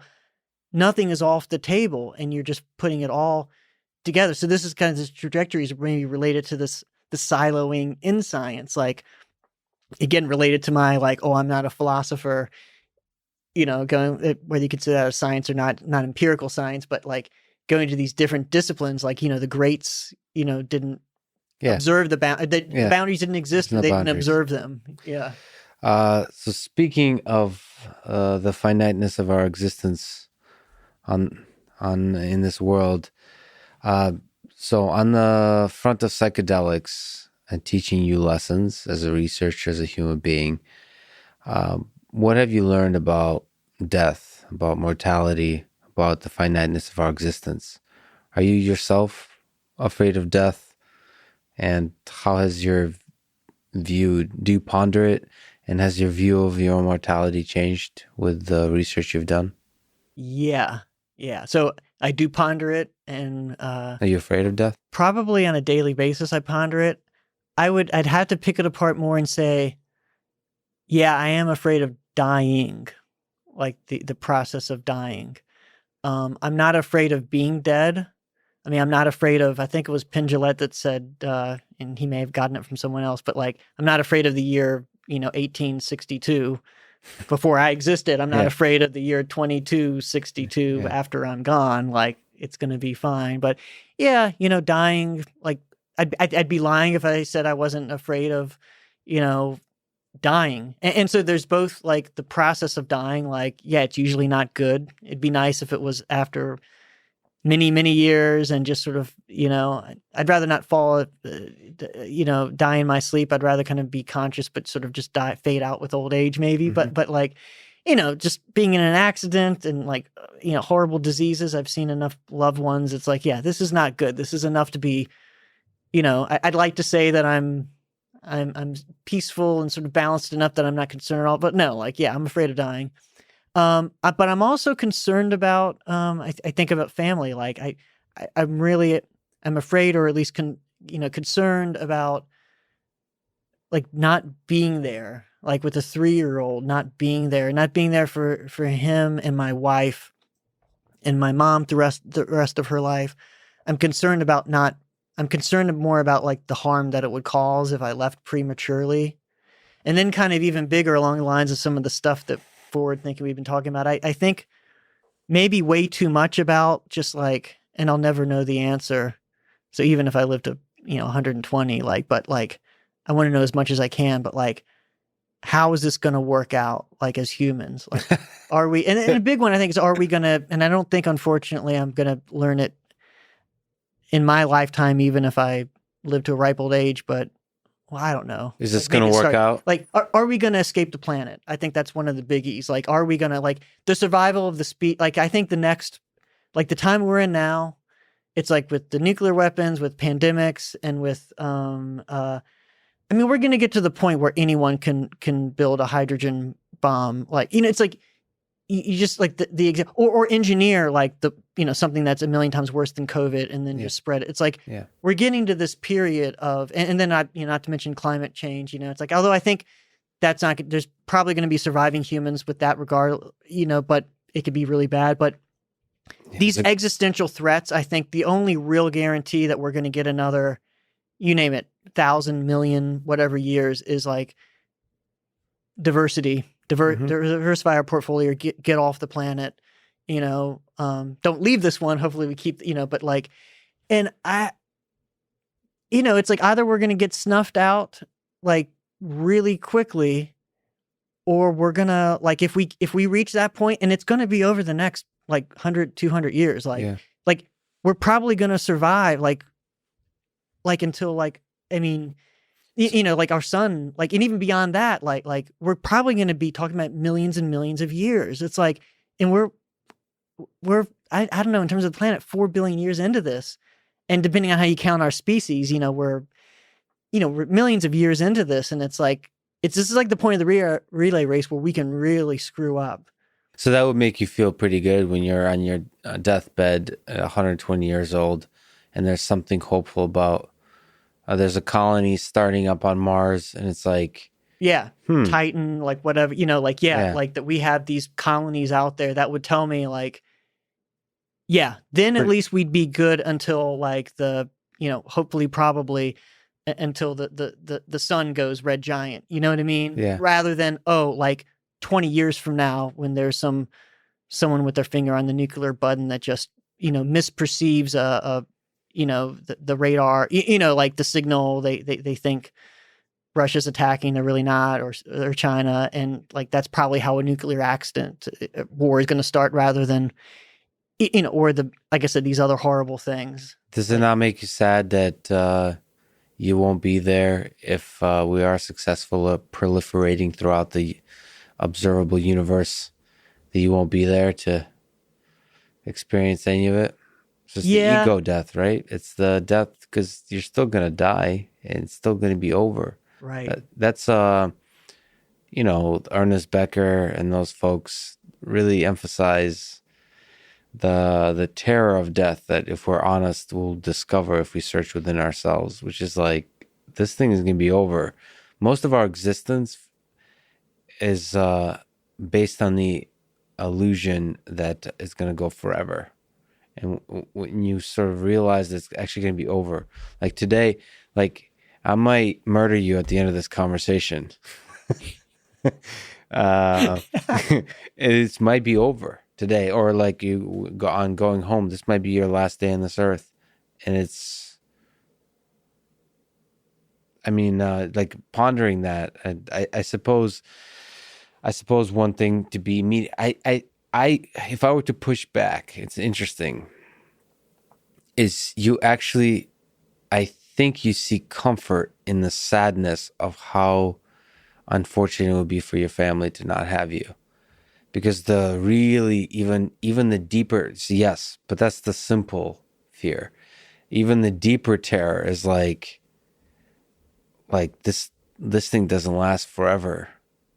Like I think I don't know, there, like, if it's hard to put the right words to it, but it feels like that's not truly acknowledged by us, by each of us. Yeah. I think this is I mean, getting back to the psychedelics in terms of the people in our work with cancer patients who we had psilocybin sessions to help them, and it did substantially help them, the vast majority, in terms of dealing with these existential issues. And I think, it's something I could say that I really feel that I've come along in that, both like being with folks who have died that are close to me, and then also that work, I think, are the two biggies. And sort of like, I think I've come along in that, that sort of acceptance of this, like it's not going to last. And even, whether it's at the personal level or even at the species level, like at some point, all the stars are going to fade out, and it's going to be the realm of black, which is going to be the vast majority if unless there's a big crunch, which apparently doesn't seem likely. Like most of the universe, there's this blink of an eye that's happening right now that life is even possible, like the era of stars. So it's like, we're going to fade out at some point, like, and, then we get at this level of consciousness and like, okay, maybe there is life after death. Maybe time's an illusion. Maybe we're going to like, that part I'm ready for. Like, I'm like, if that would be really great. And I'm not afraid of that at all. It's like, even if it's just strange, like if I could push a button to enter that door, I mean, I'm not going to, die, I'm not going to kill myself, but it's like, if I could take a peek at what that reality is, or choose at the end of my life, if I could choose of entering into a universe where there is an afterlife of something completely unknown versus one where there's none, I think I'd say, well, let's see what's behind that. That's a true scientist way of thinking. If there's a door, you're excited about opening it and going in. Right. But I am attracted to this idea, like, it's, and I recognize it's easier said than done to say I'm okay with not existing. Yeah. It's like the real test is like, okay, check me on my deathbed. It's like, yes, I'll be all right. It's a beautiful thing, and the humility of surrendering. And I really hope, and I think I'd probably be more likely to be in that realm right now than I would, like, if, or check me when I get a terminal cancer diagnosis. And I really hope I'm more in that realm, but I know enough about human nature to know that, like, I can't really speak to that because I haven't been in that situation. And I think there can be a beauty to that, and the transcendence of like, yeah. And it was beautiful, not just despite all that, but because of that, because ultimately there's going to be nothing. And because we came from nothing and we dealt with all this shit, the fact that there was still beauty and truth and connection, like that, like it's a beautiful thing. But I hope I'm in that. It's easy to say that now. Like, yeah. Do you think there's a meaning to this thing we got going on? Life, existence on Earth to us individuals, from a psychedelics researcher perspective or from just a human perspective? Those merge together for me, like, because it's just hard. I've been doing this research for almost 17 years, and like, not just the cancer study, but so many times people, like, I remember a session in one of our studies, someone who wasn't getting any treatment for anything, but one of our healthy normal studies, where he was contemplating the suicide of his son, and just these, I mean, just like the most intense human experiences that you can have in the most vulnerable situations. Sometimes, like, people, like, and it's just like, you have to have and you just feel lucky to be part of that process, that people trust you to let their guards down like that. Like, I don't know, the meaning. I think the meaning of life is to find meaning. And I think I think I just described it a minute ago. It's like that transcendence of everything. Like it's the beauty despite the absolute ugliness. It's Yes. And as a species, and I think more about this, like I think about this a lot. It's the fact that we come from filth. I mean, we're we're animals. We come from like, we're all descendant from murderers and rapists. Like, despite that background, we are capable of this self-sacrifice and the connection and and figuring things out, truth, science, and other forms of truth, seeking, and an artwork, just the beauty of music and other forms of art. It's like the fact that that's possible is the meaning of life. I mean, and ultimately that feels to be creating more and richer experiences. From a Russian perspective, both the dark, you mentioned the cancer diagnosis or losing a child to suicide, or all those dark things is still rich experiences. And also the beautiful creations, the art, the music, the science, that's also rich experience. So somehow we're figuring out, from just like psychedelics expand our mind to the possibility of experiences, somehow we're able to figure out different ways as a society to expand the realm of experiences. And from that, we gain meaning somehow. Right. And that's part of like this, we're going across different levels here, but like the idea that so-called bad trips or challenging experiences are so common in psychedelic experiences. It's like, that's a part of that. Like, yeah, it's tough. And most of the important things in life are really, really tough and scary. And most of the things like the death of a loved one, like like the greatest learning experiences, the things that make you who you are the horrors. And it's like, yeah, we try to minimize them. We try to avoid them. But, and I don't know. I think we all need to get into the mode of like giving ourselves a break, both personally and societally. I mean, I went through like I think a lot of people do these days in my 20s, like, humans are just we're kind of a disease on the planet. And like, and then in terms of our country, in terms of the United States, it's like, oh, we have all these horrible, sins in our past. And it's like, I think about that, like I think about it like my 3-year-old. It's like, yeah, you can construct a story where this is all just horrible. You can look at that stuff and say, this is all just horror. Yeah. Where you are, like, there's no logical answer to our, rational answer to say we're not a disease on the planet. From one lens, we are, and like, you could just look at humanity as that, like nothing but this horrible thing. You can look at you name the system, modern medicine, Western medicine, the university system. And it's like, you could dismiss everything. So, big pharma, like, hopefully these vaccines work. And then like, okay, I'd like to, I'm kind of glad big pharma was a part of that. Like, and it's like the United States, you can like point to the horrors, like any other country that's been around a long time that has these legitimate horrors, and kind of dismiss like these beautiful things. Like, yeah, we have this like modifiable constitutional republic that just, like, I still think is the best thing going, that as a model system of like how humans have to figure out how to work together. It's like, there's no better system that I've come across. Yeah, there's if we're willing to look for it, there's a beautiful core to a lot of things we've created. This country is a great example of that, but most of the human experience has a beauty to it, even the suffering. Right. So the meaning is is choosing to focus on that positivity and not forget it. Beautifully put. Yeah. Speaking of experiences, this was one of my favorite experiences on this podcast, talking to you today, Matthew. I hope we get a chance to talk again. I hope to see you on Joe Rogan. It's a huge honor to talk to you. Can't wait to read your papers. Thanks for talking today. Likewise, I very much enjoyed it. Thank you. Thanks for listening to this conversation with Matthew Johnson, and thank you to our sponsors. Brave, a fast browser that feels like Chrome but has more privacy-preserving features. Neuro, the maker of functional sugar-free gum and mints that I use to give my brain a quick caffeine boost, Four Sigmatic, the maker of delicious mushroom coffee, and Cash App, the app I use to send money to friends. Please check out these sponsors in the description to get a discount and to support this podcast.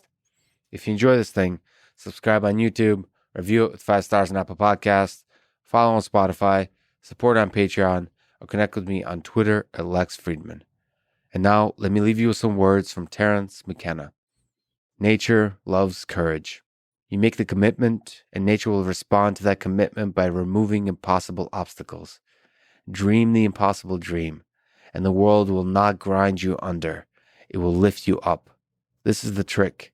This is what all these teachers and philosophers who really counted, who really touched the alchemical gold, this is what they understood. This is the shamanic dance in the waterfall. This is how magic is done, by hurling yourself into the abyss and discovering it's a feather bed. Thank you for listening, and hope to see you next time.